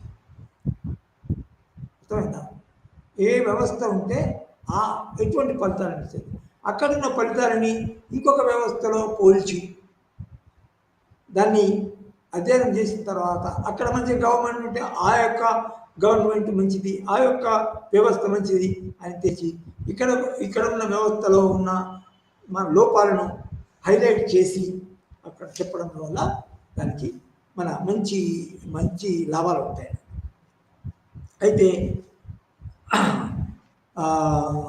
ఒక మంచి వ్యవస్థలో ఉన్న పాలన బాగుంటే, మంచి ఫలితాలు ఇస్తే, మన పరిపాలన వల్ల ప్రజలు సంక్షేమంగా ఉంటే ఆ వ్యవస్థ మంచిది అనుకోవాలి. ఎక్కడైతే ఏ వ్యవస్థలోనైతే ఒకసారి అరిస్టోక్రసీ డెమోక్రసీ మంచిగున్నా కూడా లోపలి వ్యవస్థలు బాగలేకపోవచ్చు. సో డెమోక్రసీ ఉన్నా కూడా నిజానికి వ్యవస్థీకరణ బాగా లేకపోతే దానికి ఫలితాలు సరిగా రాకపోవచ్చు. సో అప్పుడు ఏమవుతుందంటే, మనకి అంటారు కదా, బ్రిటిష్ వాళ్ళ ప్రభుత్వమే బాగుండేది అంటారు, కానీ అది నిజం కాకపోవచ్చు. సో అయితే అరిస్టాటిల్ తర్వాత నిజానికి మధ్యయుగాల పీరియడ్లో నిజానికి కంపేర్ టు పాలిటిక్స్ ఎక్కువ ఏమి మన అన్ని రాజకీయాలు ఉన్నాయి. తర్వాత అన్ని రాజకీయాలు ఉన్నాయి, అంతేకాకుండా అన్ని దేశాల రాజకీయ వ్యవస్థలు మన దేవుడు డివైన్ రైట్స్, పర్టికులర్గా వెస్టర్న్ కంట్రీస్లో క్రిస్టియానిటీకి యొక్క మన ఆదర్శాలు, క్రిస్టియానిటీ బోధించిన పద్ధతులు, క్రిస్టియన్ రిలీజన్ ఏ విధంగా రాజు వదులుకోవాలా, ఏ విధంగా ప్రజలు రాజును పూజించాలా, రాజుకు విధేయతగా ఉండాలా అని నేర్పితే, ఆ విధానాలు వాటి యొక్క అధికారాలు పూజారుల అధికారులు పూజారుల అధికారులు నిజానికి రాజులు ఫాలో కావాలి. సో మధ్యయుగ కాలంలో నిజానికి ఎక్కువ వ్యవస్థల పోలిక అనేది వాటి మీద ఎక్కువ స్టడీస్ జరగలేదు. కానీ మోడర్న్ థింకర్ అంటే నిజానికి వెస్ట్రన్ కంట్రీస్లో నికోలో మ్యాకివెల్లీ అనే అతను మనకి నిజానికి మన రాజనీతి, మన మధ్యయుగాల మరియు ఆధునిక రాజనీతికి సంబంధించిన థింకర్స్ ఎవరంటే మనకి ఇక్కడ చాణక్యుడు, అర్థశాస్త్రం రచించిన అతడు మన నికోలో మ్యాకివెల్లీ అని. First let us consider Niccolo Machiavelli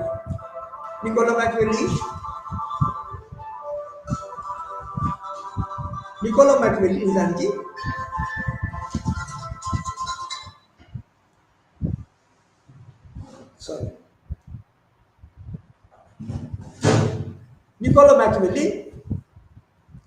నిజానికి మోడర్న్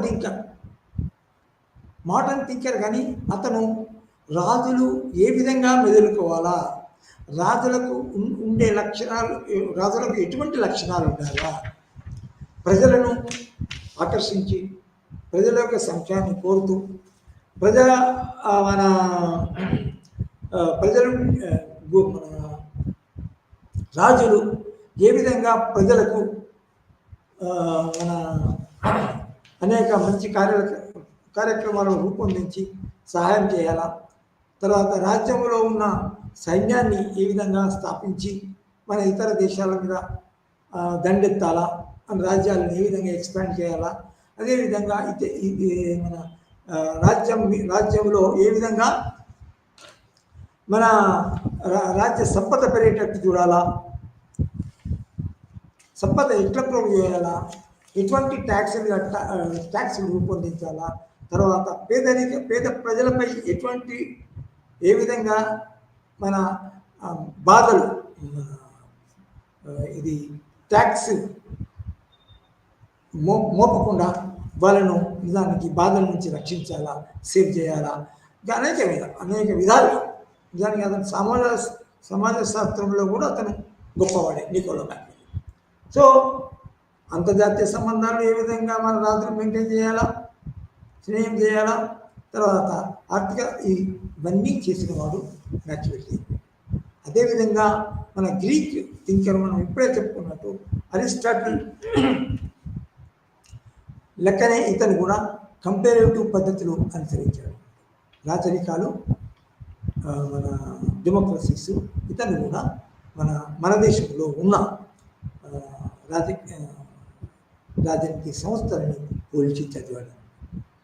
సారీ మన చాణక్యుడు చేశాడు అట్లా. కానీ నికోలో మ్యాకియావెల్లి అదే వెస్ట్రన్ కంట్రీస్లో మన వివిధ దేశాల్లో ఉన్న రాజకీయ వ్యవస్థను కంపేర్ చేశాడు. కానీ అరిస్టాటిల్ ఏం చేశాడంటే అరిస్టాటిల్ వెనుకటి రచనలు అవి, ఇతనివి మోడర్న్ రచనలు. సో కొన్ని భేదాలు తప్పకుండా ఉంటాయి. అయితే నికోలో మ్యాకియావెల్లి అతను ముఖ్యంగా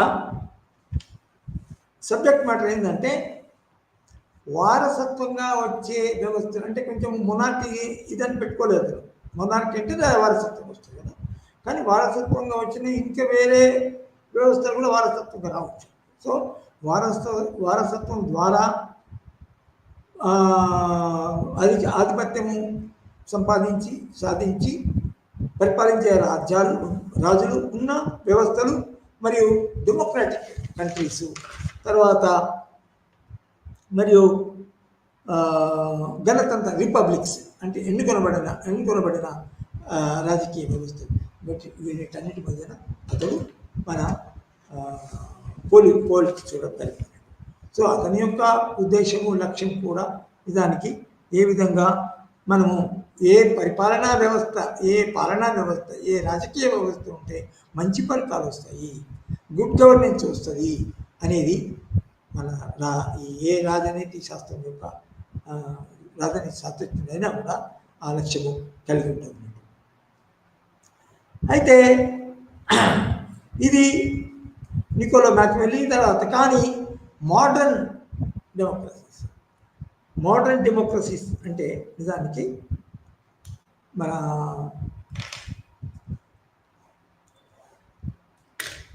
వెస్ట్రన్ కంట్రీస్లో ఉన్న modern democracies,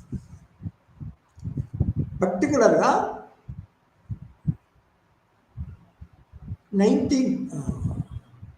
world war II 1945 ముందు ఉన్న డెమోక్రసీస్, మోడర్న్ కంట్రీస్.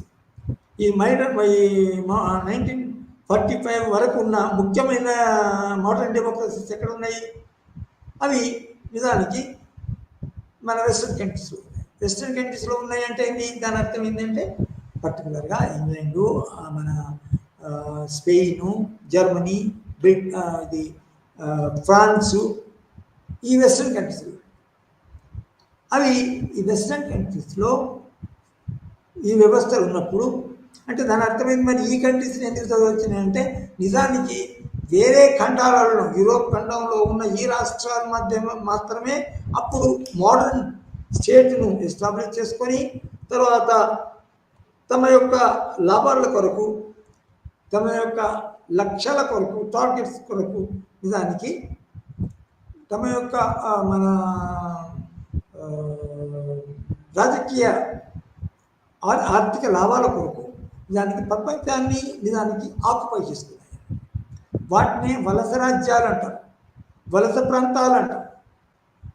సో ఈ మోడర్న్ సైంటిస్టులు కొత్తగా మన రాజనీతి శాస్త్రజ్ఞులు కొత్తగా వచ్చిన రాజనీతి శాస్త్రజ్ఞులు మాత్రము ఈ వెస్టర్న్ కంట్రీస్లో ఉన్న మోడర్న్ డెమోక్రసీస్, మోడర్న్ గవర్నమెంట్స్ వాళ్ళు తులనాత్మక పద్ధతిలో చదివారు. అయితే మరి వాళ్ళు ఆ కాలంలో ఈ మన వెస్టర్న్ కంట్రీస్ ఆధ్వర్యంలో ఉన్న వలస ప్రాంతాలు ఉన్నాయి కదా, అవి వలస ప్రాంతాలు ఉన్నాయి కదా, ఆ వలస ప్రాంతాలు ఉన్నప్పుడు వాటిని ఎందుకు చదవలేదు అంటే ఎందుకు కారణం ఏంటంటే నిజానికి అసలు ఫస్ట్ ఆఫ్ ఆల్ వలస ప్రాంతాలు ఏవి? ఏషియా ఖండంలో ఉన్న దేశాలు, లాటిన్ అమెరికన్ దేశాలు, దక్షిణ తర్వాత ఆఫ్రికాలో ఉన్న దేశాలు. ఈ దేశాలు నిజానికి 1945 వరకు ఈ వెస్టర్న్ కంట్రీస్లో ఉన్న modern empires, British empire, Dutch empire, French empire, German empire, నిజానికి జపాన్ కూడా పెద్ద ఇంపీరియలిస్ట్ కంట్రీ ఉంది. సో వాటిలో భాగంగా ఈ ఖండాలలో ఉన్న దేశాలు మన వలస దేశాలుగా ఉన్నాయి. అయితే వాళ్ళు వీటి యొక్క ఈ దేశస్తులు ఇప్పుడు కొత్తగా వచ్చిన రాజనీతి శాస్త్రజ్ఞులు తులనాత్మక పద్ధతి అనుసరించినా కూడా వాళ్ళ యొక్క సబ్జెక్ట్ మ్యాటరు, వాళ్ళ మెయిన్ కంటెంట్, వాళ్ళ యొక్క కేంద్రము ఇది యూరోపియన్ కంట్రీస్కి పరిమితమైంది. అంటే అందులో జపాన్ కూడా ఉందనుకోండి, అది మన సాంప్రదాయబద్ధమైన దేశం అయినా కూడా అది మోడర్న్ కంట్రీస్, ఇంపీరియలిస్ట్ కంట్రీగా పరిగణింపబడుతుంది. Because Japan also had control over China for example. So ఈ విధంగా ఇప్పుడు కొత్తగా వచ్చిన కొందరు రాజనీతి శాస్త్రజ్ఞులు నిజానికి వాళ్ళు ఈ దేశాలకి పరిమితమై, అయితే అక్కడున్న ప్రభుత్వాలు, అక్కడున్న చట్టం చేసే విధానాలు, న్యాయం చెప్పే వ్యవస్థలు, మన కార్యనిర్వాహక వ్యవస్థలు బాగా ఎస్టాబ్లిష్ అయ్యి వ్యవస్థీకరింపబడి ఉన్న తర్వాత అదే మోడల్గా తీసుకుంటాం, అవే మోడల్ వ్యవస్థలు. తర్వాత వాటి కింద ఈ కాలనీస్, వలస రాజ్యాలు, మన ఫర్ ఎగ్జాంపుల్ ఏషియాలో ఉన్న ఇండియా, తర్వాత బర్మా, దాని తర్వాత ఇంకా China, for example east Asia, ఈ కంట్రీస్ అన్నీ వాళ్ళ యొక్క కాలనీస్, వాళ్ళతో పరిపాలించబడింది. కాబట్టి వాటి చదివితే ఇది కవర్ అవుతుంది అనుకున్నారు వాళ్ళు. ఈ కొత్తగా అంటే మధ్య యుగాల తర్వాత కొత్తగా వచ్చిన వాళ్ళు ఎవరైతే ఉన్నారో వాళ్ళు తులనాత్మక పద్ధతి చేశారు. తర్వాత మోడర్న్ కొత్త పద్ధతులు కూడా అనుసరించారు. కానీ వాళ్ళలో కొన్ని ఇప్పుడు బట్టి చూస్తే, ఈనాటి పరిస్థితులు బట్టి చూస్తే నిజానికి వాళ్ళలో కూడా కొన్ని లోపాలు ఉన్నాయి. అవేంటంటే నిజానికి ఒక ఎంపీరియల్ దేశం ఉంటే, ఇంపీరియల్ గవర్నమెంట్ ఉంటే ఆ ప్రభుత్వం కింద ఉన్న దేశాలన్నీ కూడా కంపేర్ చేసినట్టే అని. కానీ ఆ వలస దేశాల్లో ఉన్న పాలన ఎట్లా జరిగేది, ఆ పాలన యొక్క లోపాలు ఎన్ని ఉన్నాయి అని వాళ్ళు ఎక్కువ పట్టించుకోలేదు. సో పట్టించుకోవడం అనేది మనము ఇప్పుడు ఈ యూరో సెంట్రిజం అంటారు. అంటే యూరో సెంట్రిజం అంటే ఐరోపా కేంద్రంగా చేసుకొని అన్ని విషయాలను మన పరిగణించడం, అన్ని పరిగణలోకి తీసుకోవడము, అన్ని విషయాలను విశ్లేషించడం ఒక ఐరోపా సెంటర్గా. అవి ముఖ్యంగా ఏంటంటే ఏషియా, ఆఫ్రికా దేశాల్లో ఉన్న మన వ్యవస్థలను, ఐడియాలజీస్ని పరిగణలోకి తీసుకో, దాన్ని ఈరోజు. సో ఈ విధంగా మన కొందరు మోడర్న్ పొలిటికల్ థింకర్స్ వాళ్ళ యొక్క రచనలు చేశారు. సో ఆ రచనల్లో చాలా ముఖ్యులు ఎవరంటే జేమ్స్ బ్రైస్ 1921లో మోడర్న్ డెమోక్రసీస్ అంటే 1920లో ఉన్న ఆధునిక ప్రజాస్వామ్య దేశాలు ఇవి, వాటిపై ఏవైతే ఉన్నాయో వాటిని సబ్జెక్ట్ మ్యాటర్గా తీసుకొని అతను పోల్చి చూశాడు. ఆ డెమోక్రసీ అంటే మన డెమోక్రసీ రకరకాలు ఉంటాయి. అందుకే ఇప్పుడు చెప్పాను కదా, ప్రెసిడెన్షియల్ డెమోక్రసీ అమెరికా, మన పార్లమెంటరీ డెమోక్రసీ ఇండియా, తర్వాత for example federal system in Australia, అట్లా. సో డెమోక్రసీస్, ఒక్కొక్క డెమోక్రసీ ఒక్కొక్క విధంగా మన డెమోక్రసీ అనే ఐడియాలజీని వ్యవస్థీకరించినప్పుడు కాన్స్టిట్యూషనలైజ్ చేసినప్పుడు ఒక్కొక్క తీరు ఉంటుంది. సో ఈ మోడర్న్ డెమోక్రసీ 1920లో ఉన్నాయి ఏ విధంగా ఉన్నాయో వాటిని ఈ జేమ్స్ బ్రైస్ అనేవాడు మోడర్న్ డెమోక్రసీస్ అనే గ్రంథంలో అతను చదివాడు. ఆ తర్వాత అది పబ్లిష్ అయింది కూడా. తర్వాత Hermon finer theory and practice of modern governments, చాలా ఫేమస్. హెర్మన్ ఫైనర్ నిజానికి మేము మా బిఏలో ఉన్నప్పుడు చదివాము బాగా. So theory and practice of modern governments అంటే గవర్నమెంట్స్ అని మనం ఎప్పుడు అంటామో ఒక గవర్నమెంట్ కాదని అతను స్టడీ చేసింది మోడర్న్ మన ఆధునిక ప్రభుత్వాలు చదివినప్పుడు తప్పకుండా కంపేర్ చేస్తారు. ఎవరైనా కంపేరిటివ్ మెథడ్ చేయకుండా ఉండలేరు ఏ శాస్త్రజ్ఞుడైనా. సో హెర్మన్ ఫైనర్ అనేవాడు. తర్వాత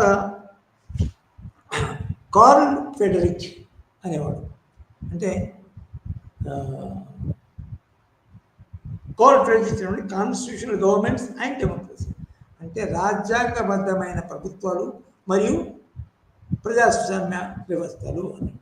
ఇది తను 1937లో పబ్లిష్ చేశాడు. సో ఇందులో ముఖ్యంగా కాన్స్టిట్యూషనలిజం అనే దాన్ని సెంట్రలైజ్ చేశాడు. అంటే డెమోక్రసీ అనేది కాన్స్టిట్యూషనల్ పద్ధతిలో జరుగుతుంది. డెమోక్రసీ అంటే డెమోక్రసీ ఒక ఐడియాలజీ, అది దాన్ని వ్యవస్థీకరించినప్పుడు ఆ డెమోక్రాటిక్ థియరీని మనం అమలు చేసినప్పుడు కాన్స్టిట్యూషన్ ఉండాలా, కాన్స్టిట్యూషన్ రాజ్యాంగబద్ధంగా ఆ దేశంలో ఉన్న వ్యవస్థలన్నిటి అన్ని మన ప్రవర్తించాలా అనేది. సో 1931లో అతను కాన్స్టిట్యూషన్ గవర్నమెంట్ అండ్ డెమోక్రసీ. అదేవిధంగా రాబర్ట్ మైకెల్స్ అనేవాడు పెద్ద రాజకీయ వ్యవస్థ కాకుండా, డెమోక్రసీ అరిస్టోక్రసీ కాకుండా ఒక సబ్ డిసిప్లిన్ పొలిటికల్ పార్టీస్ అనేది డిఫరెంట్ మన కంట్రీస్లో ఉన్న రాజకీయ పక్షాలను తీసుకొని ఎన్నుకొని వాటిని చదవడము జరిగింది అన్నట్టు. నిజానికి 19 పొలిటికల్ పార్టీస్. తర్వాత మారిస్ డ్యువర్గర్ అనేవాడు కూడా పొలిటికల్ పార్టీ అనే పుస్తకం రాశాడు. అంటే ఇక్కడ మనకు అందుబాటులో ఉన్న ఇంపార్టెంట్ బుక్స్ సబ్ డిసిప్లిన్లో పొలిటికల్ పార్టీస్ అనే సబ్జెక్ట్ని, అంశాన్ని దానికి చదివిన వాళ్ళు రెండు, మన Maurice Duverger and Michael Robert Michels రాసిన పుస్తకాలు ఉన్నాయి. సో రాజకీయ వ్యవస్థలు మరియు రాజకీయ సంస్థలు, రాజకీయ అధికారాలు ఒక దేశంలో ఉన్న లోపల ఉన్న వ్యవస్థల ఒక సంస్థ మరి ఇంకొక సంస్థ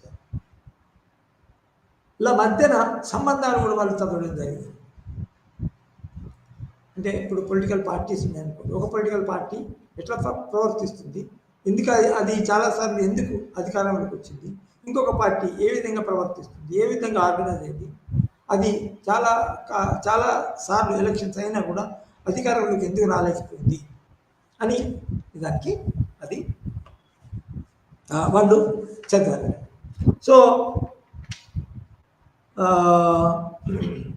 అయితే ఇప్పుడే మనం ఈ పుస్తకాలను మనము పేర్కొన్నప్పుడు వాళ్ళ యొక్క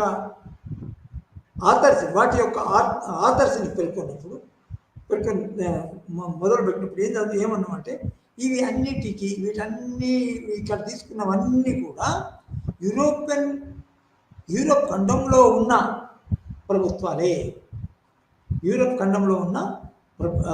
ప్రభుత్వాలే, దేశాలలో ఉన్న ప్రభుత్వాలే.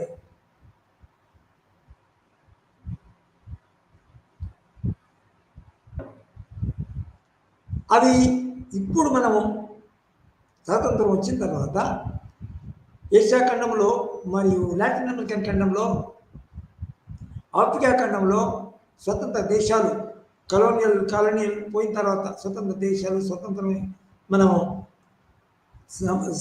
సంపాదించిన తర్వాత ఇట్లా అవి ఆ రచనలు మనకి పనికి వస్తాయా అంటే నిజానికి అది మళ్ళీ ఇంకొక సెషన్లో మనం చర్చించుకోవాలా.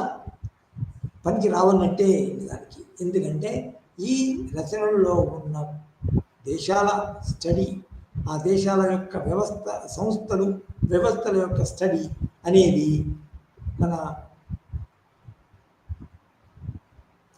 యూరోప్ ఖండానికే పరిమితమైంది.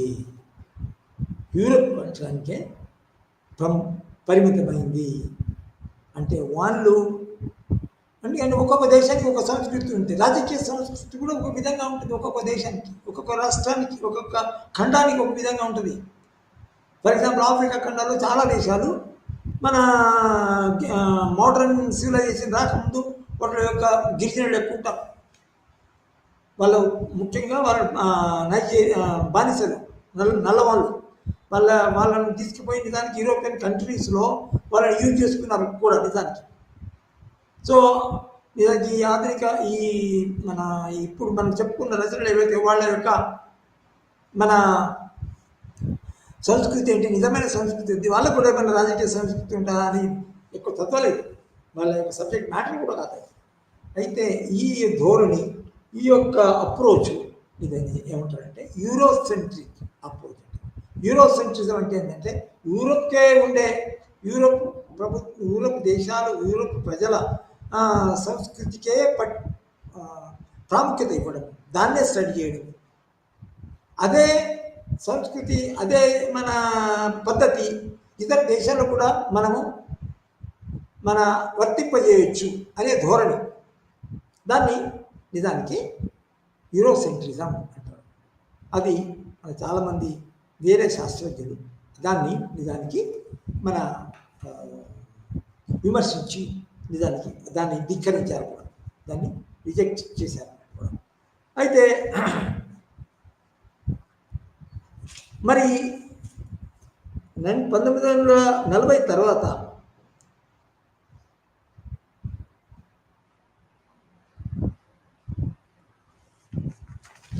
1940 తర్వాత ఏం జరిగింది అంటే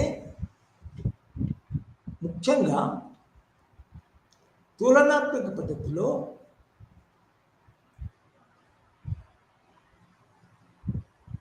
చాలా మట్టికి వాళ్ళు మోడర్న్ పీరియడ్లో ఉన్న సంస్థలను చదివినా కూడా నిజానికి ఇందులో ఉన్నవాళ్ళు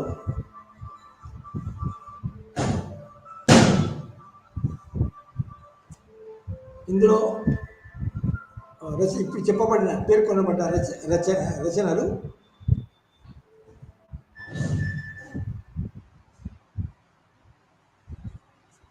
ఇందులో పోల్చబడిన పేర్కొన్న రచనలు నిజానికి వ్యవస్థలను ఒక లీగలిస్టిక్ అండ్ ఫార్మలిస్టిక్ పద్ధతిలోనే చదివారు. అంటే ఆ దేశాల్లో ఆ వ్యవస్థల ఉన్న దేశాల్లో ప్రజలు ఏ విధంగా రాజకీయ పరంగా ప్రవర్తించారు. పొలిటికల్ బిహేవియర్ అనే విషయాన్ని వారు చదవలేదు. వ్యవస్థలను ఈ వ్యవస్థను మన యూరోప్లో మన రాజకీయ వ్యవస్థ ఉంది, మరియు పార్లమెంటరీ విధానం ఉంది. మెల్లమెల్లగా పార్లమెంటరీ విధానం రాజకీయ వ్యవస్థ పోయి పార్లమెంటరీ విధానం వచ్చింది. అదేవిధంగా అమెరికాలో మన అమెరికన్ ప్రెసిడెన్షియల్ సిస్టమ్ ఉంది. తర్వాత అవి 3 సెపరేట్గా ఉంటాయి అంతే.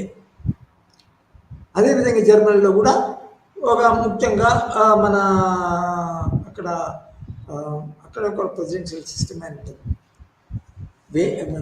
అయితే వ్యవస్థలను చదివి ఆ దేశంలో ఉన్న ప్రజల యొక్క రాజకీయ ప్రవర్తన ఎట్లా ఉంటుంది, ఆ దేశంలో రాజకీయ పరంగా రాజకీయ సంబంధమైన విషయాల్లో ప్రజలు ఏ విధంగా ప్రవర్తిస్తారు, ఎందుకు ఒక పార్టీకి ఓటు వేస్తారు, తర్వాత ఇంకొక పార్టీకి ఎందుకు ఓటు వేయరు అక్కడ అనే ప్రవర్తనను, క్యారెక్టర్ని, వాళ్ళ యొక్క మూడుని, వాళ్ళ యొక్క ఇష్టాలను ఈ గ్రంథాల్లో చదవలేదు. ఎందుకంటే ఈ గ్రంథాల్లో ముఖ్యంగా మన కొత్త రాజనీతి శాస్త్రజ్ఞులు ఏ విధంగా క్రిటిసైజ్ చేశారంటే, ఇప్పటి వరకు ఒక వ్యవస్థలను మాత్రమే కన్ఫైన్ అయ్యి ఈ వ్యవస్థ ఉంటే ఇట్లా ఉంటుంది, ఈ వ్యవస్థ ఉంటే, కానీ అందులో చదివిన అంశాలు ప్రజా సమూహాలు, ప్రజా organisations, for example political caste, మన ఇండియాలో చూస్తే కాస్ట్ అసోసియేషన్స్, పొలిటికల్ పార్టీస్ కూడా. ఎందుకంటే పొలిటికల్ పార్టీస్ అనేటివి నిజానికి ప్రజల మధ్యలో, ప్రజల చుట్టూ, ప్రజల లోపల ఉండే వ్యవస్థలు. సో ప్రజల బిహేవియర్కు సంబంధించిన వ్యవస్థలు. రాజకీయ పక్షాలు, తర్వాత మన కుల సంఘాలు, దాని తర్వాత ఇంకా మన వేరే దేశాలలో వేరే సంఘాలు ఉన్నా కూడా అవి నిజానికి ఈ ప్రజల మీద ప్రజల్లో రాజకీయ మన ఉద్దేశాలను అవి నెలకొల్పుతాయి, అభిప్రాయాలను మారుస్తాయి, ప్రభావితం చేస్తాయి. సో దానికి ఆ ప్రవర్తన అనేది చాలా ముఖ్యమని ఈ గ్రంథాల్లో ఉన్న ఈ గ్రంథాలు రచించిన రచయితల్ని క్రిటిసైజ్ చేయడం జరిగింది. సో అప్పటి వరకు కొత్తగా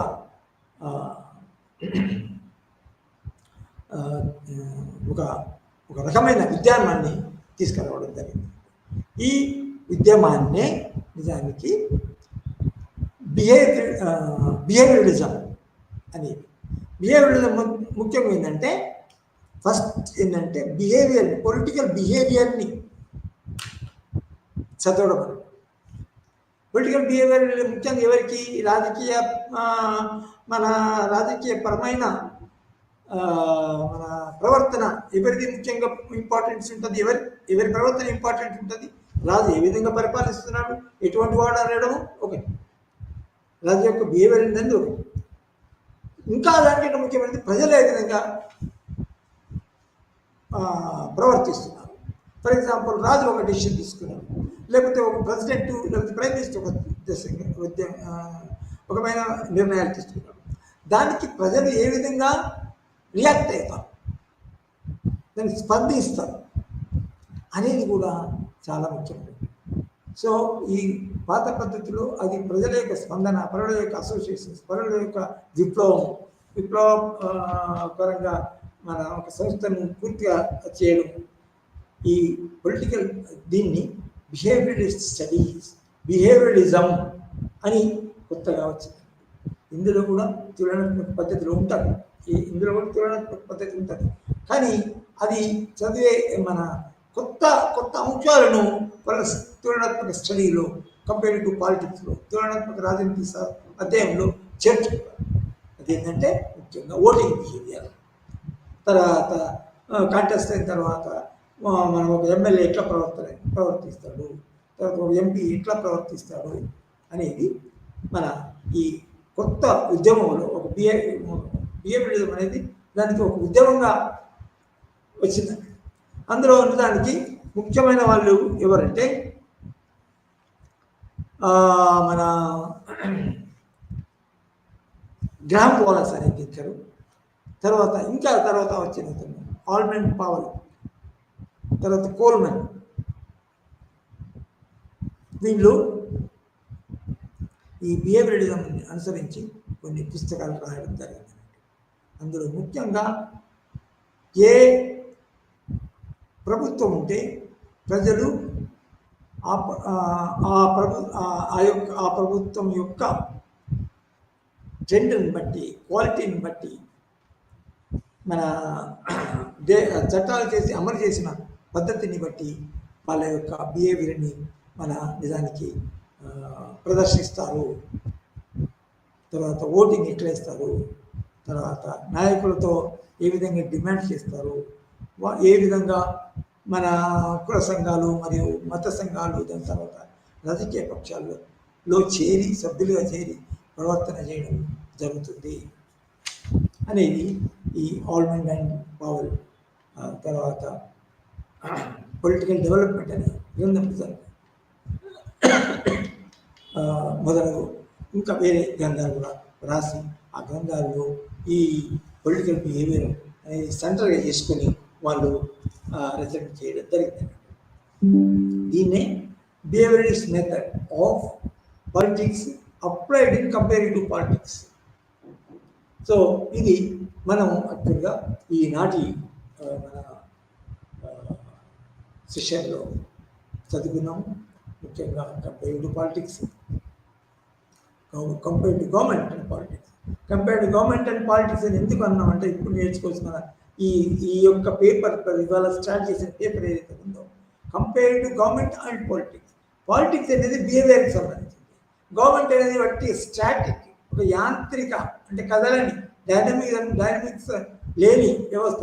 స్టాటిక్ స్టడీ అంటే డైనమిక్ ఉండాలన్నట్టు, ఎమోషన్స్, ఫీలింగ్స్ ఇవి ఉండాలన్నట్టు. So political emotions and political feelings, ideologies ఉన్నాయి ఎక్కువ. అయితే పాలిటిక్స్లో ఏంటంటే ఇంటరాక్షన్, అంటే వ్యవస్థలకు సంస్థలకు ఒకవైపు, వ్యవస్థలు సంస్థలు ఒకవైపు, తర్వాత ప్రజల యొక్క ప్రజా సంస్థలు, కుల సంఘాలు, మత సంఘాలు, మరి ప్రెషర్ గ్రూప్స్, యూనియన్స్ ఇంకొక వైపు. వాళ్ళందరూ రాజకీయపరమైన ఉద్దేశాలు, లక్ష్యాలు ఉండొచ్చు, తర్వాత ఆర్థికపరమైన ఉద్దేశాలు ఉండొచ్చు, కానీ వాళ్ళకు ఒక పొలిటికల్ బిహేవియర్ ఉంటుంది. ఈ సంఘాలు, ఇటువంటి సంఘాలన్నింటికి trade unions, pressure groups, women's organisations, political పార్టీస్లో ఉన్నాయి. అన్నీ వాళ్ళకు ఒక వేరే రకమైన బిహేవియర్, వాళ్ళ లక్ష్యాలు కూడా వేరే. సో వాళ్ళు ఏ విధంగా ఈ వ్యవస్థలకి స్పందిస్తారు అనేది బిహేవియరిజంలో ముఖ్యంగా చదువుతుంది. ఇంకొక లక్ష్యం ఏంటంటే ఇది బిహేవియరిజము ముఖ్యంగా క్వాంటిటేటివ్ అంటే శాస్త్రీయ పద్ధతి. అందులో ఏంటంటే ఏది మంచిది, ఏది చెడ్డది, ఏది గొప్పది, ఏది పడ్డది అనడానికి క్వాంటిటేటివ్గా నిర్ణయించడం, లెక్కల ప్రకారం తీసి సైంటిఫిక్ అప్రోచ్. వాళ్ళ మన ఇట్లా లెక్కల ప్రకారం ఖచ్చితమైన లెక్కల ప్రకారం మనం చదివితే, లెక్కలను అనుసరించి చదివితే అది శాస్త్రీయమైనగా ఉంటుందని వీళ్ళు క్వాంటిటేటివిటీ అనే అప్రోచ్ను అనుసరించడం జరిగింది. ఏది ఈ బిహేవియరిజం అనుసరించిన రచయితలు ఆల్మండ్, తర్వాత కోల్మన్ అని చెప్పినాం కదా ఇది. సో అదొక ముఖ్యమైన కొత్త అప్రోచ్లో అది ముఖ్యమైనది. అంటే అది మరి వీళ్ళు ఈ కొత్త బిహేవియరిజంను పాటించిన వాళ్ళు, అనుసరించిన వాళ్ళు మనకి ఈ ఏషియా కంట్రీస్లో ఉన్న ప్రజల యొక్క ప్రవర్తనని, తర్వాత అక్కడ యొక్క పొలిటికల్ రాజకీయ సంస్కృతిని, సామాజిక సంస్కృతిని మరి వాళ్ళు చదవాలంటే ప్రాముఖ్యత ఇచ్చారంటే, కానీ నిజానికి ఇచ్చారు ఈ కోల్డ్ డెవలప్మెంట్. ఎందుకంటే బిహేవియర్ మన కాలనీలో ఉన్నది ఒక రాజకీయ మన ఏంటది ఛాలెంజ్ అంటే రాజకీయ ఛాలెంజ్ ఉంది. ఒక మన టార్గెట్ ఓరియంటెడ్, మన ఐడియాలజీ ఓరియంటెడ్ ఒక పద్ధతి, మన సమస్య ఉంది. ఆ సమస్యతో కూడుకొని ఉన్న ఆ సమస్య గురించే ఈ థర్డ్ వరల్డ్ కంట్రీస్ అంటుంది. ఇప్పుడు నేను మెన్షన్ చేయలేదు వరకు ఈ లాటిన్ అమెరికా, మన ఆఫ్రికా అండ్ మన మన ఏషియా, ఈ కంట్రీస్లో ఈ మన యూరోపియన్ ఎంపైర్స్ నుంచి స్వాతంత్రం పొందిన తర్వాత వీళ్ళ యొక్క కొత్త డెవలప్మెంటలిజం అనే పెద్ద సమస్య ఎట్లా డెవలప్ కావాలా, మన దేశాన్ని ఏ విధంగా ఇండిపెండెంట్గా ఉండి మన సంస్కృతి మన యొక్క రాజనీతి సంస్కృతి అనుసరించి అవి మన పరిపాలన సాగించాలా అనేది నిజానికి వీళ్ళు మన ఈ బిహేవియరిస్ట్ థింకర్స్ కూడా నిజానికి మన మన పరిగణలోకి తీసుకొని వాళ్ళు తన యొక్క రచనలను, తన యొక్క అబ్జర్వేషన్స్ని, తర్వాత విశ్లేషణని సాగించారు. సో దీని తర్వాత పోస్ట్ బిహేవియరిజం అనేది వస్తుంది. అది మనం ఇంకొక మన సెషన్లో చదువుకుందాం. అయితే ఇప్పటివరకు ఏం చేసామంటే మన comparative politics and comparative government and politics అంటే ఏంటి, నిర్వచనం ఏ విధంగా చూస్తాము, అందులో ముఖ్యంగా ఎందుకు మన కంపేర్ చేస్తాము ఒక దేశంలో వ్యవస్థలను ఇంకో దేశంలో వ్యవస్థలో, ఒక దేశంలో కిందికి పోయి ఒక దేశంలో లోపల ఉన్న సంస్థలని ఇంకో సంస్థలని ఎందుకు పోల్చిస్తాం అంటే అది నిజానికి ఏ సంస్థలు ఉంటే ఏ వ్యవస్థలు ఉంటే బాగుంటుంది, తర్వాత ఏ వ్యవస్థలో ఎటువంటి సంస్థలు ఉంటే బాగుంటుంది, ఎందుకు ఆ వ్యవస్థల వల్ల ప్రజలు ఎందుకు లాభాలు పొందారు, ఈ వ్యవస్థ వల్ల ఇక్కడ లాభాలు పొందలేదు అని తేల్చి చెప్పుకోవడానికి. ఎందుకంటే ఏ రాజనీతి శాస్త్రజ్ఞుడు అయినా, ఏ రచయిత అయినా కూడా ముఖ్య లక్ష్యం ఏంటంటే రాజకీయ ఒక మంచి మన విశిష్టమైన మంచి రాజకీయ వ్యవస్థను ప్రజలకు తేల్చి చెప్పాలా, హైలైట్ చేసి చెప్పాలనేది రాజనీతి శాస్త్రాల యొక్క ముఖ్య ఉద్దేశమై ఉంటుంది. సో అది దాని తర్వాత నిజానికి ముఖ్యంగా ఏ రచయితలు రచనలు చేశారు. ఫర్ ఎగ్జాంపుల్ అరిస్టాటిల్, తర్వాత నికోలో మాకివెల్లీ ఏ విధంగా ఆధునిక ప్రాచీన కాలంలోని ముఖ్యులు అరిస్టాటిల్ ఏ విధంగా 150 దేశాలను చూసుకొని పోల్చాడు, నికోలో మాకివెల్లీ కూడా అదేవిధంగా మోడర్న్ పొలిటికల్ రైటర్స్ ఏ విధంగా ఒక 4-5 ముఖ్య రచనలు తీసుకున్నాము. అందులో ముఖ్యమైన వాళ్ళు మన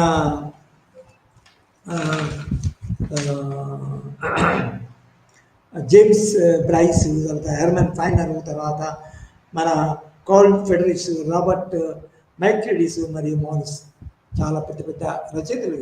ఆ రచయితలో ఉన్న సబ్జెక్ట్ మ్యాటర్ ఏంటి అనేది కూడా మనం తెలుసుకున్నాం. వాటి యొక్క లోపాలు కూడా ఏముండే, ముఖ్యంగా అది యూరోపియన్ కల్చర్కి, యూరోపియన్ పొలిటికల్ ఇంపీరియలిస్ట్ కంట్రీస్కి పరిమితమై ఉండే. కానీ ఆ అధ్యయనము యూరోప్ సెంట్రిజం అని మళ్ళా అది కొందరు కొత్త రచయితలచే విమర్శింపబడింది. ఎందుకంటే అందులో మన ఇతర ఖండాల్లో ఉన్న ప్రజల యొక్క రాజకీయ వ్యవస్థలు, తర్వాత ప్రజల యొక్క ప్రవర్తనలు, ప్రజలకు సంబంధించిన అంశాలు నిజంగా ఎక్కువగా ప్రాముఖ్యత తీసుకుంది. ఈ యూరోపియన్ కంట్రీస్కే పరిమితం ఉండడం దాన్ని యూరోసెంట్రిజం అని కూడా మన కిడ్స్ విమర్శింపబడింది. సో ఈ విధంగా మనము కంపేరిటివ్ పాలిటిక్స్ మీద నిజానికి ఇది ప్రాథమికమైన విషయాలు ఇంట్రొడక్టరీ ఇస్తుంది. మనము ఇంకో సెషన్లో ఇంకా వేరే టాపిక్ తీసుకొని చదువుతాం. Thank you very much.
আপোনালোকৰ শিক্ষাৰ গঠন সন্দৰ্ভত unit number 5 school education in India আৰম্ভ কৰিবলৈ লৈছোঁ।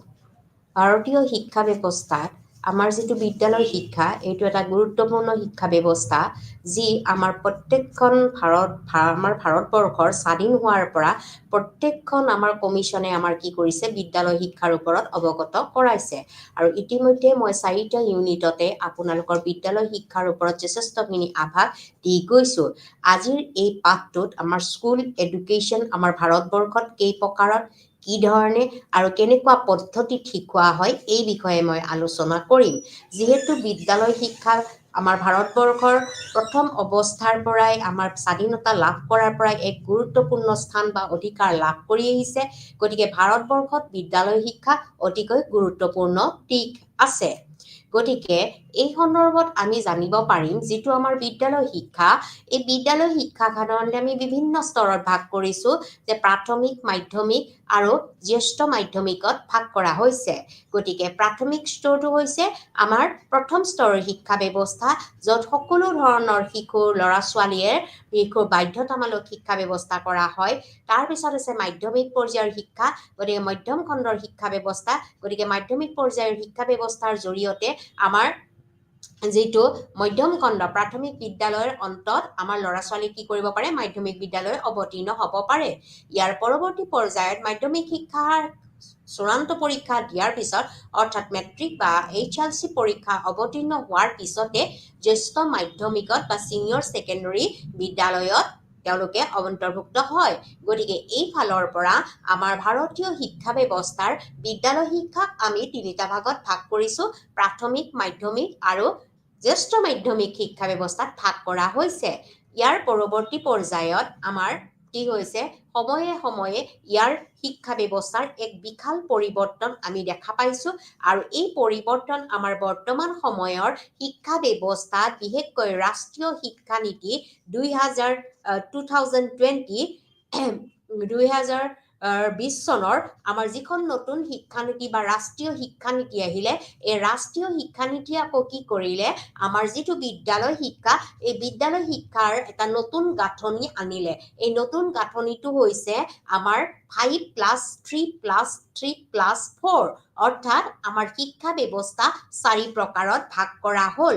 কিন্তু ইয়াৰ আগৰ আমাৰ যিটো শিক্ষা ব্যৱস্থাত আমি 3টা ভাগত ভাগ কৰিছিলোঁ আৰু সেই সময়তে আমাৰ যিমানবিলাক শৈক্ষিক আমাৰ কমিশ্যন আছিলে 1964, 66, 1968 নতুন শিক্ষানীতি, এই শিক্ষানীতি বা ৰাষ্ট্ৰীয় শিক্ষানীতি এই সকলোবিলাক নীতি আমাৰ যিবিলাক আমাৰ কমিশ্যন গঢ় লৈ উঠিছিলে, এই কমিশ্যনসমূহ সাধাৰণতে আমাৰ কি হৈছিলে আমাৰ শিক্ষা ব্যৱস্থাত 10+2+3 হিচাপত বিভক্ত কৰিছিলে। গতিকে বৰ্তমান সময়ত আমাৰ যিটো বিদ্যালয় শিক্ষাৰ যিটো এই গাঁথনি, এই গাঁথনিটোক আমাক সাধাৰণতে 5+3+3+4 এই 4টা ফাউণ্ডেশ্যনত বা 4টা দিশত ভাগ কৰা হৈছে। গতিকে ইয়াৰ প্ৰথমটো বিভক্ত হৈছে যে ফাউণ্ডেশ্যনেল, আমাৰ যিটো ভেটি, আমাৰ ল'ৰা ছোৱালীৰ প্ৰথমটো ভেটি আমি কেনেকৈ গঢ় দিব পাৰোঁ এই শিক্ষা ব্যৱস্থা যাক আমি কি কওঁ ফাউণ্ডেশ্যন বুলি কওঁ। মুঠতঃ তেওঁলোকৰ যিটো শিক্ষা এই শিক্ষাৰ ভেটি নিৰ্মাণৰ ক্ষেত্ৰত প্ৰথম স্তৰটোকে আমি ভাগ কৰিছোঁ, যিটো ভাগক নাম ৰখা হৈছে ফাউণ্ডেশ্যনেল। ইয়াৰ পৰৱৰ্তী পৰ্যায়ত অন্যটো ভাগ হৈছে যে আমাৰ প্ৰিপেৰেটৰী প্ৰস্তুতিমূলক। গতিকে আমাৰ যিটো প্ৰাথমিক পৰ্যায়ত ল'ৰা ছোৱালীখিনি প্ৰথমখিনি হৈছে তেওঁলোকক যেনেকৈ আমাৰ অংগনবাদী কেন্দ্ৰসমূহ আছে, আমাৰ প্ৰিপেৰেটৰী ক্লাছসমূহ আছে, এই ক্লাছবিলাক হৈছে ফাউণ্ডেশ্যন। এই ক্লাছবিলাকত কি কৰা হয় ল'ৰা ছোৱালীসকলক শৈক্ষিক গাঁথনিৰ এটা দিশ গঢ় দি তোলাত সহায় কৰা হয়। কেনেদৰে তেওঁলোকে পাঠ্যক্ৰমৰ লগত পৰিচয় হ'ব, কেনেদৰে তেওঁলোকৰ নিজৰ বিষয়বস্তুবিলাকৰ লগত পৰিচিত হ'ব, কেনেদৰে বস্তুবিলাকৰ তেওঁলোকে জ্ঞান পাব, সাধাৰণ সম্যক ধাৰণা কিছুমান দিয়া হয় যাক আমি সেইকাৰণে ফাউণ্ডেশ্যন কোৰ্চ বুলি কওঁ। ইয়াৰ পৰৱৰ্তী পৰ্যায়টো হৈছে যে প্ৰস্তুতিমূলক। গতিকে আমাৰ প্ৰিপেৰেটৰী ষ্টেজ যিটো আমি কি কৈছোঁ প্ৰাথমিক বিদ্যালয়ৰ পৰ্যায় বুলি কৈছোঁ, যিটো পৰ্যায় হৈছে আমাৰ শিক্ষা ব্যৱস্থাৰ আটাইতকৈ গুৰুত্বপূৰ্ণ শিক্ষা ব্যৱস্থা। গতিকে আমাৰ ফাৰ্ষ্ট ফৰ্মেল এডুকেশ্যন, প্ৰথম আমাৰ হৈছে কি আনুষ্ঠানিক শিক্ষাৰ আৰম্ভণি হয় প্ৰস্তুতি এই বিষয়বস্তুটোৰ দ্বাৰা।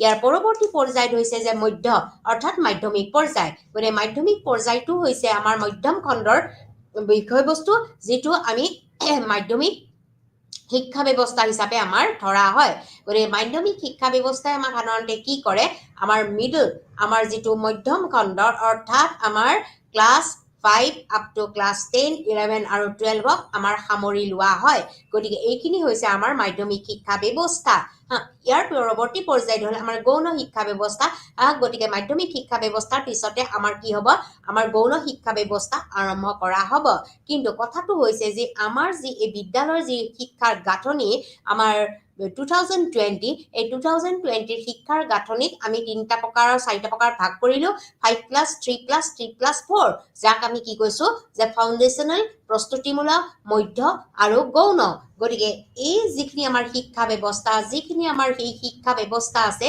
এই শিক্ষা ব্যৱস্থাৰ আমাৰ আকৌ দুটা দিশ আছে এটা হৈছে আনুষ্ঠানিক শিক্ষা ব্যৱস্থা এটা হৈছে অনানুষ্ঠানিক শিক্ষা ব্যৱস্থা গতিকে আজিৰ পাঠটোৰ আমাৰ শিক্ষা ব্যৱস্থা হ'ব যে আনুষ্ঠানিক শিক্ষা ব্যৱস্থা আমি কিদৰে আৰম্ভ হয় আমাৰ ভাৰতবৰ্ষত কিদৰে আমাৰ আনুষ্ঠানিক শিক্ষা ব্যৱস্থাৰ চেক্টৰটো কেনেকুৱা বা দিশটো কেনেকুৱা এই বিষয়ে মই আলোচনা কৰিম ইয়াৰ আগতে আমি জানিব লাগিব যে আনুষ্ঠানিক শিক্ষা কি গতিকে যেতিয়া কোনো এখন অনুষ্ঠানৰ মাধ্যমেৰে আনুষ্ঠানিক নীতি নিয়মৰ মাজেৰে আনুষ্ঠানিক পাঠ্যক্ৰমৰ মাজেৰে আৰু কিছুমান অনুশাসনৰ মাজেৰে আমাৰ যি শিক্ষা ব্যৱস্থা ল'ৰা ছোৱালীয়ে নিৰ্দিষ্ট সময়ত লাভ কৰে তাক আমি কি বুলি কওঁ আনুষ্ঠানিক শিক্ষা বুলি কওঁ এই আনুষ্ঠানিক শিক্ষা এক নিৰ্দিষ্ট নীতি নিয়মৰ মাজেৰে আৰম্ভ হয় তেওঁলোকৰ এটা নিৰ্দিষ্ট বয়স সীমা আছে এই নিৰ্ধাৰিত সময় আৰু বয়সৰ সীমাৰ জৰিয়তে আমাৰ কি হয় আনুষ্ঠানিক শিক্ষা আৰম্ভ হয় গতিকে এই আনুষ্ঠানিক শিক্ষাৰ আমাৰ কি আছে বহুতো দিশ আছে গতিকে অনুষ্ঠানৰ মাধ্যমেৰে যি শিক্ষা আৰম্ভ হয় তাক আমি কি বুলি কওঁ আনুষ্ঠানিক শিক্ষা বুলি কওঁ গতিকে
ভাৰতবৰ্ষত বৰ্তমান সময়ৰ যিটো ষ্ট্ৰাকচাৰ এই ষ্ট্ৰাকচাৰৰ যিটো গঠন এই গঠন প্ৰণালী বৰ্তমান সময়ৰ গঠন প্ৰণালীৰ আগতেই বহুকেইখন শিক্ষা আয়োগে কি কৰিছিলে ইয়াৰ বিষয়ে আমাৰ আলোচনা কৰিছিলে গতিকে এই শিক্ষা আমাৰ বিভিন্ন যিবিলাক আয়োগ আছে এই আয়োগবিলাকে আমাৰ শিক্ষা ব্যৱস্থা কেনেধৰণে আমাৰ আগবঢ়াইছিলে এই বিষয়ে মই এতিয়া আলোচনা কৰিম গতিকে প্ৰথমখন শিক্ষা আয়োগ আছিলে কিমান 1948-49 যিখন শিক্ষা আয়োগক আমি নাম দিছো যে কলিকতা বিশ্ববিদ্যালয় আয়োগ গতিকে কলিকতা বিশ্ববিদ্যালয় আয়োগেও কি কৰিছিলে 10+2+3 শৈক্ষিক গাঁথনিটোকেই তেওঁলোকে বিবেচিত কৰিছিলে গতিকে তেওঁলোকে কৈছিলে যে আমাৰ শিক্ষা ব্যৱস্থা ভাৰতৰ শিক্ষা ব্যৱস্থাৰ গঠন প্ৰণালী কি হ'ব লাগিব 10+2+3+ হ'ব লাগিব ইয়াৰ পৰৱৰ্তী পৰ্যায়ত অন্য এখন সমিতি আছিলে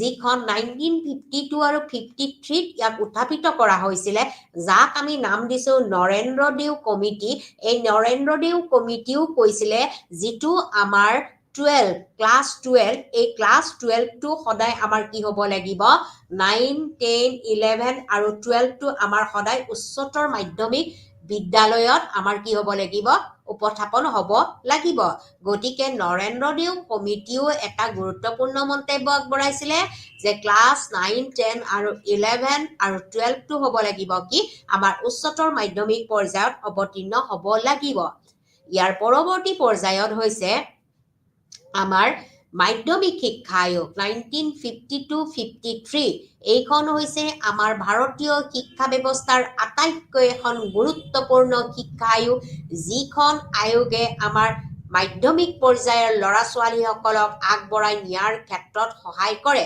গতিকে মাধ্যমিক শিক্ষা ব্যৱস্থা আমাৰ যিটো মাধ্যমিক শিক্ষা ব্যৱস্থা আমাৰ সাধাৰণতে কি হয় যিসকল ল'ৰা ছোৱালীয়ে আমাৰ 11-12 বছৰৰ পৰা 17 আৰু 18 বছৰলৈকে আমাৰ এই শিক্ষা ব্যৱস্থাটো অন্তৰ্ভুক্ত কৰা হয় গতিকে মাধ্যমিক শিক্ষা ব্যৱস্থা আমাৰ ভাৰতীয় শিক্ষা ব্যৱস্থাত আটাইতকৈ গুৰুত্বপূৰ্ণ শিক্ষা গতিকে এই শিক্ষা হৈছে আমাৰ কি 7 বছৰৰ মাধ্যমিক শিক্ষাক দুটা ভাগত বিভক্ত কৰিব লাগে বুলি তেওঁলোকে কৈছে যেটো আমাৰ 7 বছৰীয়া মাধ্যমিক শিক্ষা এই মাধ্যমিক শিক্ষাটো আমি কি কৰিব লাগিব দুটা ভাগত ভাগ কৰিব লাগিব গতিকে এই দুটা ভাগত ভাগ কৰিবলৈ যাওঁতে আমাৰ একাদশ শ্ৰেণীলৈকে অৰ্থাৎ আমাৰ ক্লাছ 11 লৈকে আমাৰ কি লাগিব একাদশ শ্ৰেণীলৈকে মাধ্যমিক শিক্ষা অব্যাহত ৰখা হ'ব অৰ্থাৎ আমাৰ ক্লাছ 10 লৈকে আমাৰ মাধ্যমিক শিক্ষা ব্যৱস্থা বুলি জানিব লাগিব আৰু দ্বিতীয়তে হৈছে দ্বাদশ শ্ৰেণী আমাৰ ডিগ্ৰী পাঠ্যক্ৰমত অন্তৰ্ভুক্ত হ'ব লাগিব অৰ্থাৎ আমাৰ ক্লাছ 12 টো হ'ব লাগিব কি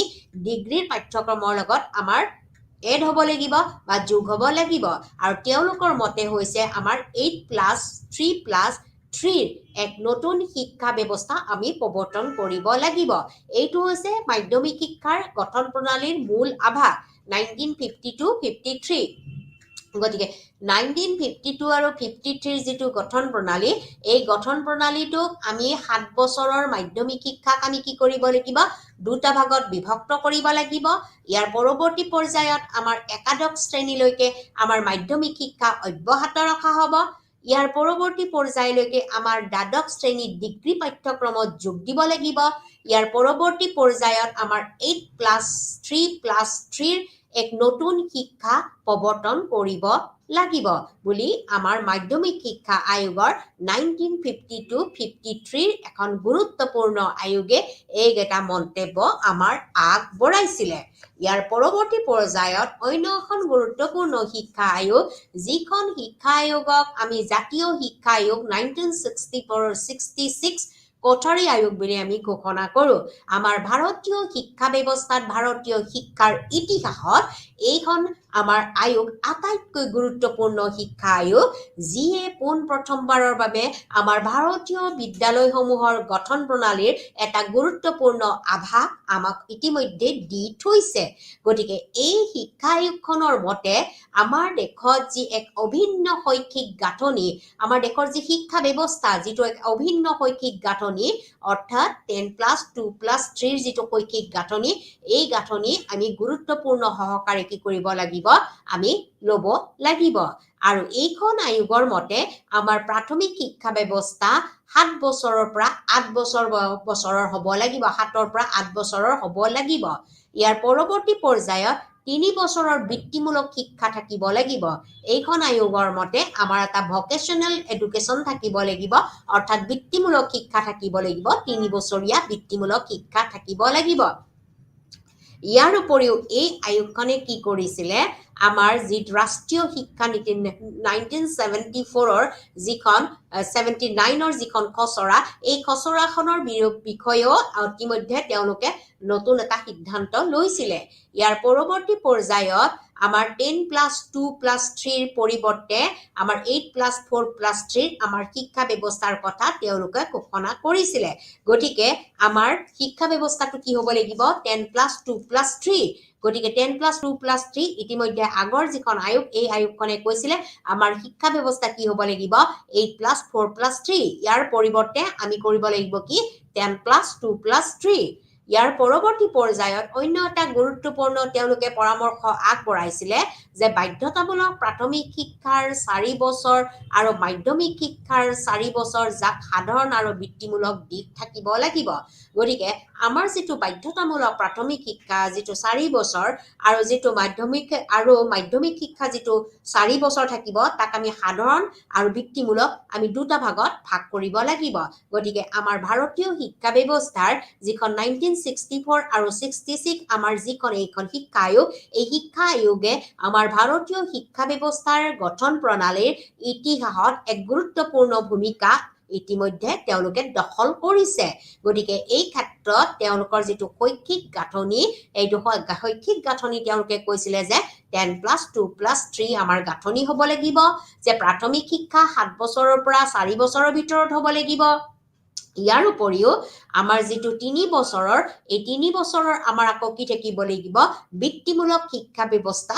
থাকিব লাগিব গতিকে আমাৰ যিটো ৰাষ্ট্ৰীয় শিক্ষা নীতি 1979ৰ যিখন শিক্ষা নীতি এই শিক্ষা নীতিৰ ওপৰতো তেওঁলোকে কি কৰিছিলে এটা গুৰুত্বপূৰ্ণ খচৰা আগবঢ়াই থৈছিলে গতিকে ৰাষ্ট্ৰীয় শিক্ষা নীতি 1979ৰ এইখন খচৰা বা এইখন শিক্ষা নীতিয়ে কি কৰিছিলে 10+2+3 ৰ পৰিৱৰ্তে কি কৰিছিলে 8+4+3 শিক্ষা ব্যৱস্থা হ'ব লাগিব বুলি তেওঁলোকে কৈছে ইয়াৰ উপৰিও আমাৰ যিটো বাধ্যতামূলক প্ৰাথমিক শিক্ষা এই প্ৰাথমিক শিক্ষা 4 বছৰ আৰু মাধ্যমিক শিক্ষাৰ যিটো 4 বছৰ ইয়াত সাধাৰণ আৰু বৃত্তিমূলক দিশসমূহ ইয়াত অন্তৰ্ভুক্ত থাকিব লাগিব গতিকে ইতিমধ্যে আমি কি কৰিছো আমি 5খন আয়োগৰ কথা আমি পালো গতিকে 5খন আয়োগৰ ভিতৰত আমাৰ প্ৰথমখনেই আছিলে কি যে আমাৰ ইউনিভাৰ্চিটি এডুকেশ্যন কমিশ্যন কলিকতা বিশ্ববিদ্যালয় আয়োগ 1948 আৰু 49 গতিকে যিখন আয়োগে আমাক কি কৰিছিলে 10+2+3 ৰ শৈক্ষিক গাঁথনিৰ ধাৰণাটো পুনৰাবৃত্তি তেওঁলোকে কৰিছিলে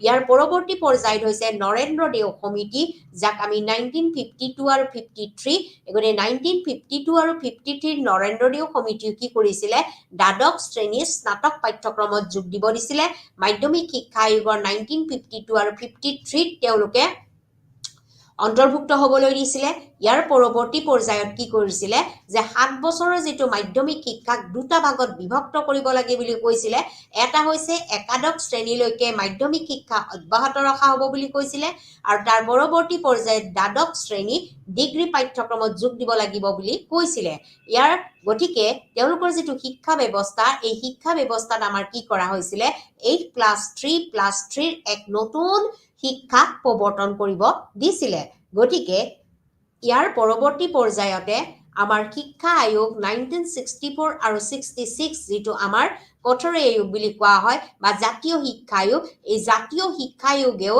আমাৰ দেশৰ শিক্ষা গঠন প্ৰণালীত এক অভিনৱ ভূমিকা গ্ৰহণ কৰিছে য'ত আমাৰ ভাৰতীয় শিক্ষা ব্যৱস্থাত কিছুদিন আগলৈকে আমাৰ শিক্ষা ব্যৱস্থাৰ 10+2+3 শৈক্ষিক গাঁথনি আছিলে গতিকে প্ৰাথমিক শিক্ষা 7ৰ পৰা 8 বছৰৰ ভিতৰত হ'ব লাগিব 3 বছৰৰ বৃত্তিমূলক শিক্ষা থাকিব লাগিব ৰাষ্ট্ৰীয় শিক্ষা নীতি আকৌ 1979ৰ যিখন খচৰা ওলালে এই খচৰাখনত আকৌ কি কৰা হৈছে আমাৰ যিটো শিক্ষাৰ গঠন প্ৰণালী ভাৰতীয় শিক্ষাৰ গঠন প্ৰণালী ইতিমধ্যে আমাৰ জাতীয় শিক্ষা আয়োগ 1964-66 উল্লেখ কৰিছে যে আমাৰ ভাৰতীয় শিক্ষা আয়োগ 10+2+3 এইকেইটাৰ ভিতৰত ভিত্তিত হ'ব লাগিব কিন্তু তেওঁলোকে কৈছে নহয় আমাৰ শিক্ষা ব্যৱস্থা হ'ব লাগিব কি 8+4+3 গতিকে আমাৰ যেটো বাধ্যতামূলক প্ৰাথমিক শিক্ষা ব্যৱস্থা এই প্ৰাথমিক শিক্ষা ব্যৱস্থা 8 বছৰ হ'ব লাগিব আৰু মাধ্যমিক শিক্ষাৰ যেটো 4 বছৰ এই 4 বছৰত আমি সাধাৰণ শিক্ষা আৰু বৃত্তিমূলক দিশসমূহ আমাৰ অন্তৰ্ভুক্ত থাকিব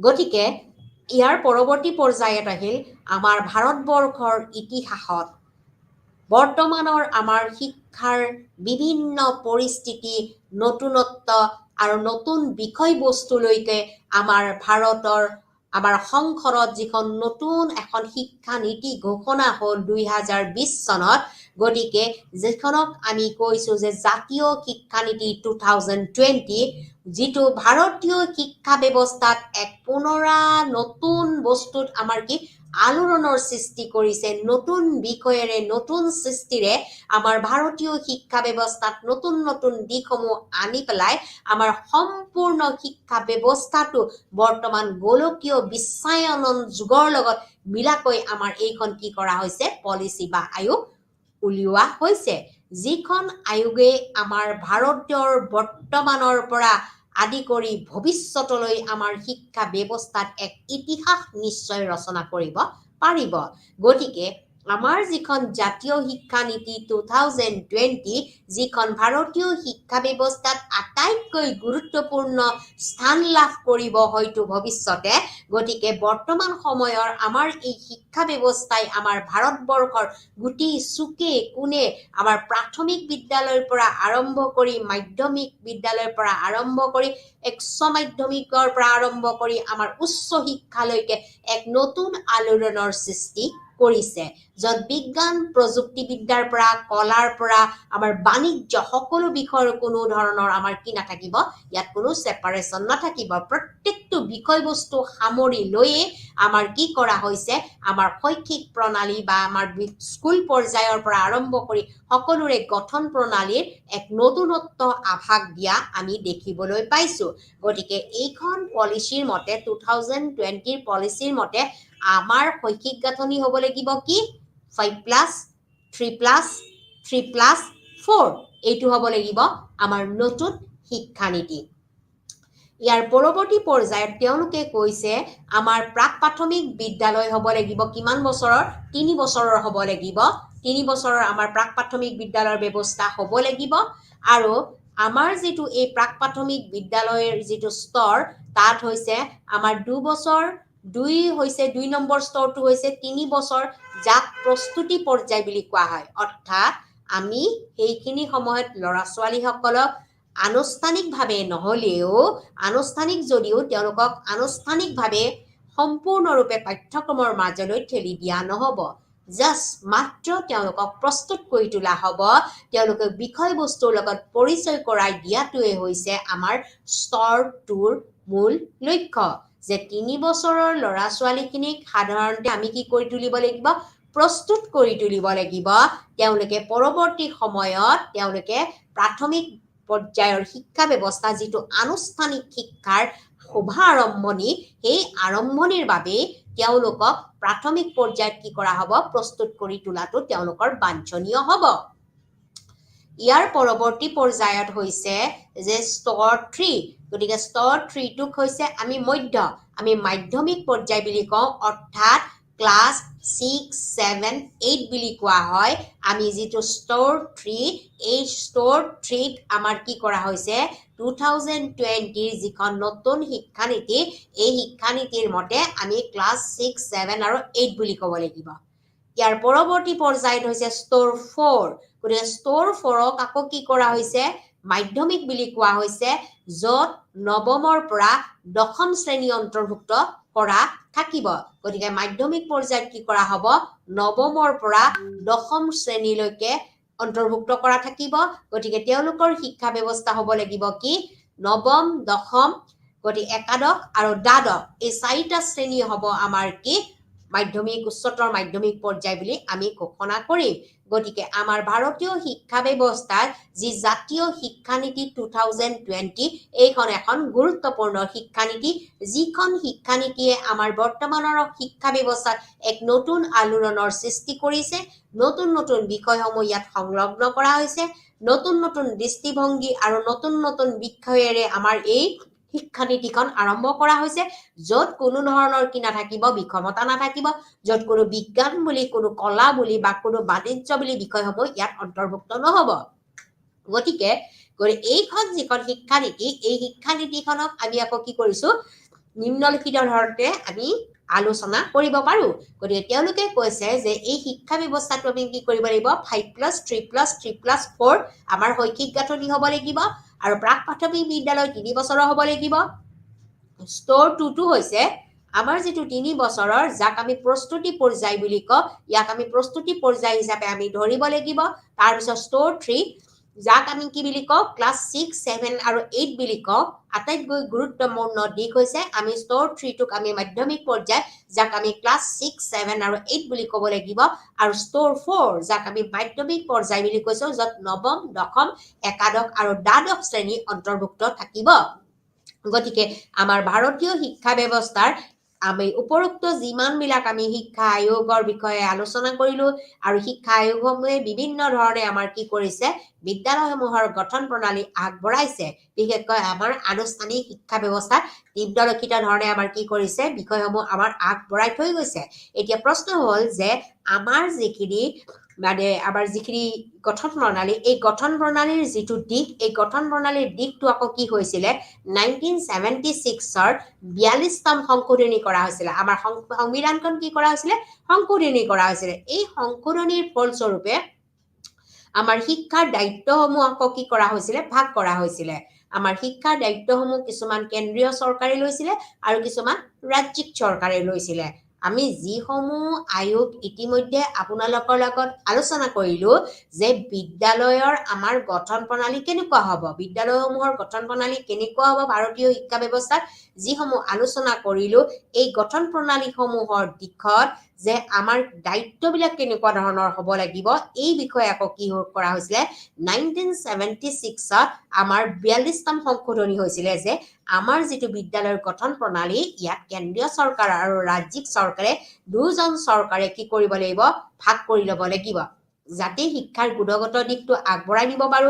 এই গুণগত দিশটো আগবঢ়াই নিবলৈ হলে আমাৰ কেন্দ্ৰৰ চৰকাৰ অৰ্থাৎ চেন্ট্ৰেল যিখন আমাৰ চেন্ট্ৰেল গভৰ্নমেন্ট আছে আমাৰ ষ্টেট গভৰ্নমেন্ট আছে ইয়াৰ উপৰি আমাৰ কি আছে লোকেল লেভেলছ আছে আমাৰ যিবিলাক আমাৰ মানে বিদ্যালয়সমূহ আমাৰ পৰিচালিত কৰিবা মানে গ্ৰাম্য অঞ্চলত আমাৰ গ্ৰাম পালিকাসমূহ আছে নগৰ পালিকাসমূহ আছে এই সমূহে বিদ্যালয়সমূহৰ আমাৰ কি ধৰণে তেওঁলোকে পৰিচালনা কৰিব এই বিষয়ে আমি এতিয়া আলোচনা কৰিব লৈছিলো আমাৰ বিভিন্ন বিষয় আছে বিভিন্ন বিষয়ৰ কেন্দ্ৰ চৰকাৰৰ হাত থাকে যিবিলাক কেন্দ্ৰীয় শাসিত বা কেন্দ্ৰৰ দ্বাৰা যিবিলাক স্কুল পৰিচালনা কৰা হয় সেইখিনি আমাক কোনে দায়িত্ব লয় কেন্দ্ৰীয় চৰকাৰে দায়িত্ব লয় ইয়াৰ পৰৱৰ্তী পৰ্যায়ত হৈছে ৰাজ্য চৰকাৰৰ দ্বাৰা যিবিলাক বিদ্যালয় ৰাজ্য চৰকাৰৰ দ্বাৰা যিবিলাক বিদ্যালয় আমাৰ প্ৰস্তুত কৰা হয় বা ৰাজ্যিক চৰকাৰৰ নীতি নিয়মৰ দ্বাৰা বাহাল ৰখা হয় সেইসমূহ আমাৰ কোনে কৰে ৰাজ্যিক চৰকাৰৰ নীতি নিয়মৰ দ্বাৰা পৰিচালিত হয় আৰু এই সমূহৰ ওপৰত সম্পূৰ্ণ দায়িত্ব আছে ৰাজ্যিক চৰকাৰৰ কৰ্তৃপক্ষৰ ওপৰত ইয়াৰ উপৰি আমাৰ নগৰপালিকা আৰু গ্ৰাম্য অঞ্চলৰ গ্ৰাম পালিকা মাজতো আমাৰ কি আছে আমাৰ কিছুমান দায়িত্ব আছে স্কুলৰ স্থানীয় স্কুলসমূহক তদাৰক কৰাৰ কিছুমান দায়িত্ব আছে গতিকে এই দায়িত্বৰ ক্ষেত্ৰত আমাৰ আৰু অপেন স্কুল বা ডিষ্টেন্স লাৰ্নিং যিবিলাক আমি দূৰ শিক্ষা ব্যৱস্থা এই শিক্ষা ব্যৱস্থাটো আমাৰ কি হৈ যোৱা নাই বাদ পৰি যোৱা নাই গতিকে এইখিনিতে আমি ক'ব লাগিব আমাৰ ভাৰত চৰকাৰেও কিছুমান দায়িত্ব আমাৰ আগবঢ়ায় যেনে ভাৰত চৰকাৰে আমাৰ যিখিনি দায়িত্ব আগবঢ়ায় সেইবিলাক হৈছে আমাৰ CBSE যিবিলাক স্কুল আছে CBSE যিবিলাক পৰ্যায়ৰ স্কুল আছে বা KVS আছে বা এনেকুৱা ধৰণৰ আমাৰ বিদ্যালয়সমূহৰ আগবঢ়াই নিয়াৰ ক্ষেত্ৰত আমাৰ কি হ'ব কেন্দ্ৰীয় চৰকাৰে কি কৰে আমাৰ সংগঠনৰ গঠন প্ৰণালীত তেওঁলোকে আগভাগ লয় গতিকে আমাৰ যেটো অৰ্গানাইজেশ্যনেল ষ্ট্ৰাকচাৰ আছে সাংবিধানিক যেটো আমাৰ মানে গঠন আছে সাংগঠনিক গঠন প্ৰণালী এই গঠন প্ৰণালীটো আমাৰ কেন্দ্ৰীয় চৰকাৰ আৰু ৰাজ্যিক চৰকাৰ দুই প্ৰকাৰে আমাৰ হ'ব পাৰে গতিকে এতিয়া কেন্দ্ৰীয় চৰকাৰে কি কৰিছে যিবিলাক CBSE স্কুল আছে KV আছে NCERT আছে বা নিয়স আছে এনভি আছে এইবিলাক আমাৰ কাৰ দ্বাৰা আমাৰ পৰিচালিত হয় কেন্দ্ৰীয় চৰকাৰৰ দ্বাৰা আমাৰ পৰিচালিত হয় গতিকে এইবিলাক বিষয়বস্তুৰ ওপৰত তেওঁলোকৰ কি আছে সম্পূৰ্ণৰূপে তেওঁলোকৰ হাত আছে ইয়াৰ উপৰিও আমাৰ কি আছে ৰাজ্যিক চৰকাৰৰ দ্বাৰাও কিছুমান আমাৰ সংগঠন আমাৰ কি হয় পৰিচালিত হয় যেনেকুৱা হৈছে আমাৰ শিক্ষা মন্ত্ৰালয় ৰাজ্যিক শিক্ষা মন্ত্ৰালয় বা আমাৰ ৰাজ্যিক যিটো পৰিচালক শিক্ষা মন্ত্ৰী আঞ্চলিক বিষয়া থাকে জিলা শিক্ষা বিষয়া থাকে নগৰপালিকা থাকে খণ্ড বিষয়া থাকে গাঁও শৈক্ষিক কমিটি থাকে তাৰপিছত আমাৰ কিছুমান স্মাৰ্ট চিটিৰ কথা থাকে CIE থাকে গতিকে এইবিলাক বিষয়বস্তু আমাৰ পুনৰ কাৰ মাজত অন্তৰ্ভুক্ত হয় এইবিলাক হৈছে আমাৰ ষ্টেট লেভেলৰ বিষয়বস্তু যিটো আমাৰ ভাৰতীয় সংবিধানত কি কৰা হৈছিলে 1976 যিখন আমাৰ 42তম সংশোধনী আছিলে এই সংশোধনীৰ ফলস্বৰূপে আমাৰ ভাৰতীয় শিক্ষা ব্যৱস্থাৰ গঠন প্ৰণালী অনুযায়ী আৰু গুণগত মানদণ্ডৰ বিকাশৰ কথা উপলব্ধি কৰি পেলাই কি কৰা হৈছিলে কেন্দ্ৰীয় চৰকাৰ আৰু ৰাজ্যিক চৰকাৰৰ মাজত শিক্ষা ব্যৱস্থা ভাগ কৰি দিয়া হৈছিলে আৰু সেই ভাগ কৰি দিয়াৰ মৰ্মে আমাৰ কেন্দ্ৰীয় চৰকাৰেও কিছুমান দায়িত্ব তেওঁলোকে হাতত লৈছিলে আৰু কিছুমান দায়িত্ব আমাৰ কি কৰা হৈছিলে ৰাজ্যিক চৰকাৰেও আমাৰ কিছুমান দায়িত্ব হাতত লৈছিলে গতিকে কেন্দ্ৰীয় চৰকাৰে দায়িত্ব যিখিনি হাতত লৈছিলে সেইখিনি হৈছে আমাৰ চেন্ট্ৰেল লেভেলত থকা আমাৰ কেন্দ্ৰত থকা দিশসমূহ কেন্দ্ৰত থকা স্কুলসমূহ তেওঁলোকৰ আণ্ডাৰত থকা বিভিন্ন বিষয়সমূহ বিভিন্ন আমাৰ অফিচসমূহৰ ওপৰত তেওঁলোকৰ দায়িত্ব আছে যেনে CBSE স্কুলসমূহ গতিকে এইখিনি আমাৰ সম্পূৰ্ণৰূপে কেন্দ্ৰীয় চৰকাৰৰ দায়িত্বত থাকে KV কেন্দ্ৰীয় বিদ্যালয়সমূহ NCERT national council of teacher education নিয়স national institute of opening school NV এইবিলাক বস্তু আমাৰ কাৰ ওপৰত আছে সম্পূৰ্ণৰূপে দায়িত্ব আমাৰ আছে কেন্দ্ৰীয় চৰকাৰৰ ওপৰত কেন্দ্ৰই যিকোনো নিৰ্দেশনা দিব পাৰে কেন্দ্ৰীয় চৰকাৰৰ অধীনত থকা বাবে তেওঁলোকে কেন্দ্ৰই সকলো ধৰণৰ জলপানী দিয়াৰ পৰা কেন্দ্ৰীয় চৰকাৰৰ নীতি নিৰ্দেশনৰ পৰা তেওঁলোকে প্ৰস্তুত কৰা পাঠ্যক্ৰমৰ দ্বাৰাই এইবিলাক বস্তু কি কৰা হয় আমাৰ পৰিচালিত হয় ইয়াৰ পৰৱৰ্তী পৰ্যায়ত হৈছে ষ্টেট লেভেল যিটো আমাৰ ৰাজ্যিক পৰ্যায় গতিকে আমাৰ ৰাজ্যিক পৰ্যায়ত কি থাকে আমাৰ ৰাজ্যিক আমাৰ যিখন চৰকাৰ ৰাজ্য চৰকাৰৰ শিক্ষা মন্ত্ৰালয়ৰ দ্বাৰা আমাৰ কি কৰা হয় ৰাজ্যিক পৰ্যায়ৰ দিশসমূহ আগবঢ়াই নিয়াত সহায় কৰা হয় গতিকে ৰাজ্যিক পৰ্যায়ৰ দিশসমূহত আমাৰ অন্তৰ্ভুক্ত থকা বিষয়সমূহ হৈছে আমাৰ শিক্ষা মন্ত্ৰালয় দ্য মিনিষ্ট্ৰী অফ এডুকেশ্যন যাক আমি কোৱা হয় তাৰ উপৰিও আমাৰ কাছে এডুকেশ্যন মিনিষ্টাৰ ইয়াতে অন্তৰ্ভুক্ত থাকিব আমাৰ পৰিচালক মন্ত্ৰী থাকিব আঞ্চলিক বিষয়া থাকিব যিবিলাক ৰিজনেল অফিচবিলাক তেওঁলোকৰ থাকিব তাৰপিছত আমাৰ থাকিব মানে ডিষ্ট্ৰিক্ট লেভেলৰ আমাৰ কি থাকিব কিছুমান জিলা শিক্ষা বিষয়া থাকিব নগৰপালিকা ইয়াত অন্তৰ্ভুক্ত থাকিব খণ্ড শিক্ষা বিষয়া অন্তৰ্ভুক্ত থাকিব গাঁও শৈক্ষিক সমিতি অন্তৰ্ভুক্ত থাকিব গতিকে এইসকলৰ দায়িত্ব হৈছে টিচাৰসকলক ট্ৰেইনিং দিয়া স্কুলসমূহ তদাৰক কৰা স্কুলসমূহ পৰিচালনা কৰা তেওঁলোকক কি ধৰণে কেনেকুৱা পৰ্যায়ৰ ট্ৰেইনিং দিয়া হ'ব ইয়াৰ ওপৰত গুৰুত্ব প্ৰদান কৰা আৰু প্ৰশিক্ষণপ্ৰাপ্ত শিক্ষকসকল যাতে তেওঁলোকে নিযুক্তি দিব পাৰে ইয়াৰ ওপৰত এটা গুৰুত্বপূৰ্ণ ভূমিকা তেওঁলোকে প্ৰদান কৰি আহিছে গতিকে আমাৰ যিটো শৈক্ষিক গঠন প্ৰণালী এই শৈক্ষিক গঠন প্ৰণালীৰ ক্ষেত্ৰত আমাৰ সম্পূৰ্ণৰূপে কেন্দ্ৰীয় চৰকাৰ আৰু ৰাজ্যিক চৰকাৰৰ এটা গুৰুত্বপূৰ্ণ হাত আছে গতিকে তেওঁলোকৰ তদাৰকৰ অবিহনে আমাৰ শিক্ষাৰ গুণগত মানদণ্ড আগবাঢ়ি যাব নোৱাৰে গতিকে তেওঁলোকে সম্পূৰ্ণৰূপে তেওঁলোকৰ কৰ্তৃত্বত থাকিয়ে আমাৰ সাধাৰণতে কি কৰা হয় বিদ্যালয়সমূহ আগবঢ়াই দিয়া হয় তেওঁলোকৰ গঠন প্ৰণালী অনুযায়ী আগবঢ়াই নিয়াত সহায় কৰা হয় গতিকে এইখিনি হৈছে আমাৰ কি আমাৰ শৈক্ষিক স্কুলসমূহৰ শৈক্ষিক গঠন প্ৰণালী অনুযায়ী আগবঢ়াই নিয়া বিভিন্ন দিশসমূহ গতিকে মই আকৌ এবাৰ আপোনালোকক পুনৰ আলোচনা কৰিম যে আমাৰ শৈক্ষিক ষ্ট্ৰাকচাৰটো কেনেকুৱা আমাৰ ভাৰতীয় শিক্ষা ব্যৱস্থাৰ শৈক্ষিক আমাৰ কেনেকুৱা ষ্ট্ৰাকচাৰ হ'ব লাগিব কেনেকুৱা গঠন প্ৰণালী হ'ব লাগিব এই বিষয়ে মই আলোচনা কৰিম গতিকে এই আলোচনাৰ বিষয়তে প্ৰথমতেই কোৱা হৈছে যে আমাৰ যিটো ভাৰতীয় শিক্ষা ব্যৱস্থা এই শিক্ষা ব্যৱস্থা আমি সাধাৰণতে তিনিটা স্তৰ ভাগ কৰিছোঁ এটা হৈছে কি প্ৰাথমিক স্তৰ যিটো আমি প্ৰথম পৰ্যায়ৰ ল'ৰা ছোৱালীসমূহে ইয়াতে অন্তৰ্ভুক্ত হয় নামভৰ্তিকৰণ কৰে গতিকে আমি প্ৰাথমিক পৰ্যায় কৈছোঁ যিটো সাধাৰণতে আজিকালি ৩-৪ বছৰৰ পৰা আৰম্ভ কৰি আমাৰ ৫-৬ বছৰলৈকে আমাৰ এই পৰ্যায়ৰ শিক্ষা ব্যৱস্থা অন্তৰ্ভুক্ত কৰা হয় তাৰপিছত হৈছে মাধ্যমিক পৰ্যায় যাৰ পিছত আৰম্ভ কৰা হয় ৯-১০ বছৰৰ পৰা আৰম্ভ কৰি আমাৰ 15-16 বছৰলৈকে আমাৰ মাধ্যমিক পৰ্যায় আৰম্ভ হয় তাৰপিছত জ্যেষ্ঠ মাধ্যমিক পৰ্যায় যিটোৰ আমাৰ শিক্ষা ব্যৱস্থা আৰম্ভ হয় 16-17 পৰা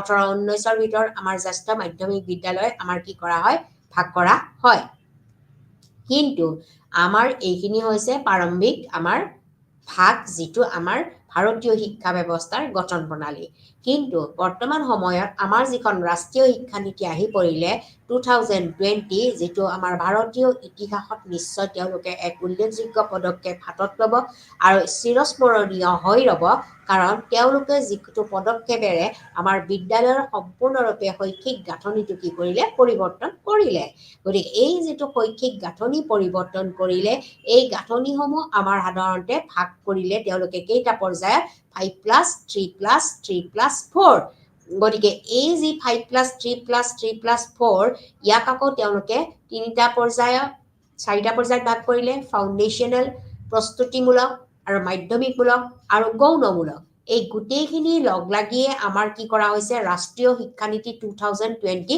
আমাৰ গঠন ব্যৱস্থা আগবঢ়াই নিয়াৰ বাবে প্ৰস্তুতি কৰিলে ইয়াৰ পৰৱৰ্তী পৰ্যায়ত আমাৰ যিটো ভাৰতীয় শিক্ষা ব্যৱস্থাৰ যিটো গঠন এই গঠন প্ৰণালী আকৌ আমাৰ আনুষ্ঠানিক শিক্ষা আৰু অনানুষ্ঠানিক শিক্ষাৰ দুটা দিশ আছে আনুষ্ঠানিক শিক্ষা হৈছে কোনো অনুষ্ঠানৰ মাধ্যমেৰে যেতিয়া আমাৰ পাঠ্যক্ৰমখিনি আগবঢ়াই নিয়া হ'ব ল'ৰা ছোৱালী নামভৰ্তি কৰিব অন্তৰ্ভুক্ত হ'ব প্ৰাথমিক ছেক্টৰৰ পৰাই হওক বা মাধ্যমিক হওক বা উচ্চতৰ মাধ্যমিক হওক বা আমাৰ উচ্চ শিক্ষাৰ ক্ষেত্ৰতে হওক যেতিয়া কোনো এখন অনুষ্ঠানৰ মাধ্যমেৰে আমাৰ শিক্ষা ব্যৱস্থা আৰম্ভ কৰি নিব তাক আমি কি কৰিব লাগিব শিক্ষাৰ গঠন আমাৰ যিটো আনুষ্ঠানিক শিক্ষাৰ গঠন প্ৰণালী হিচাপে ইয়াক আগবঢ়াই নিব লাগিব গতিকে এই আনুষ্ঠানিক শিক্ষাৰ গঠন প্ৰণালীক আকৌ আমি কি কৰিছো প্ৰথমটোকে আমি কৈছো যে প্ৰাথমিক শিক্ষা ব্যৱস্থা প্ৰাইমাৰী এডুকেশ্যন গতিকে প্ৰাইমাৰী শিক্ষা ব্যৱস্থাক আমি কি কৰা হৈছে দুটা ভাগত বা তিনটা ভাগত ভাগ কৰা হৈছে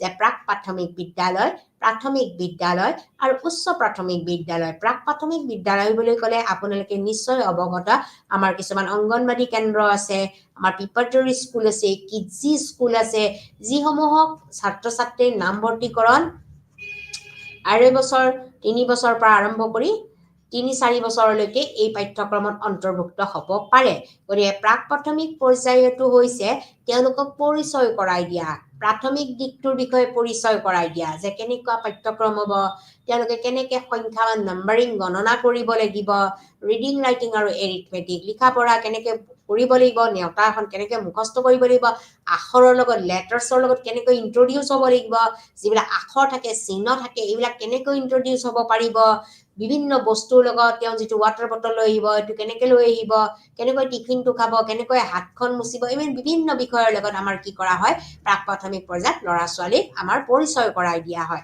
ইয়াৰ পৰৱৰ্তী পৰ্যায় হৈছে প্ৰাথমিক বিদ্যালয় আমাৰ কেনেকুৱা হ'ব লাগিব যে প্ৰাথমিক বিদ্যালয় আমাৰ কেনেকুৱা হ'ব লাগিব প্ৰাক প্ৰাথমিক আমাৰ যিটো বিষয় আছে এই বিষয়টো শেষ হোৱাৰ পিছতে আমি প্ৰাথমিক বিদ্যালয়ত কি কৰা হ'ব ল'ৰা ছোৱালীবিলাকক অন্তৰ্ভুক্ত কৰা হ'ব গতিকে প্ৰাথমিক বিদ্যালয়ৰ আমাৰ সময়সীমা হৈছে 6 বছৰৰ পৰা 10-11 বছৰলৈকে আমাৰ প্ৰাথমিক বিদ্যালয় থাকিব ইয়াৰ পৰৱৰ্তী পৰ্যায়ত হ'ব আমাৰ কি উচ্চ প্ৰাথমিক বিদ্যালয়ে আমাৰ কি হ'ব আমাৰ উচ্চ প্ৰাথমিক বিদ্যালয় শেষ হোৱাৰ পিছতে আমাৰ কি হ'ব ছাত্ৰ ছাত্ৰীখিনি কলৈ যাব মাধ্যমিক শিক্ষা গতিকে মাধ্যমিক শিক্ষা হৈছে মধ্যম খণ্ডৰ শিক্ষা এইটো হৈছে আমাৰ এটা গুৰুত্বপূৰ্ণ শিক্ষা ব্যৱস্থা কাৰণ মাধ্যমিক শিক্ষা ব্যৱস্থা অন্তৰ্ভুক্ত হোৱাৰ পিছত তেওঁলোকৰ যেতিয়া মাধ্যমিক শিক্ষা শেষ হ'ব প্ৰত্যেকটো ল'ৰা ছোৱালীয়ে কি কৰিব পাৰিব নিজৰ ভৱিষ্যত নিজে নিৰ্মাণ কৰিব পাৰিব তেওঁ কোনটো দিশত যাব তেওঁ কোনফালে যাব কোনটো দিশ তেওঁৰ বাবে ইন্টাৰেষ্টিং হয় মনোযোগী হয় মনোগ্ৰাহী হয়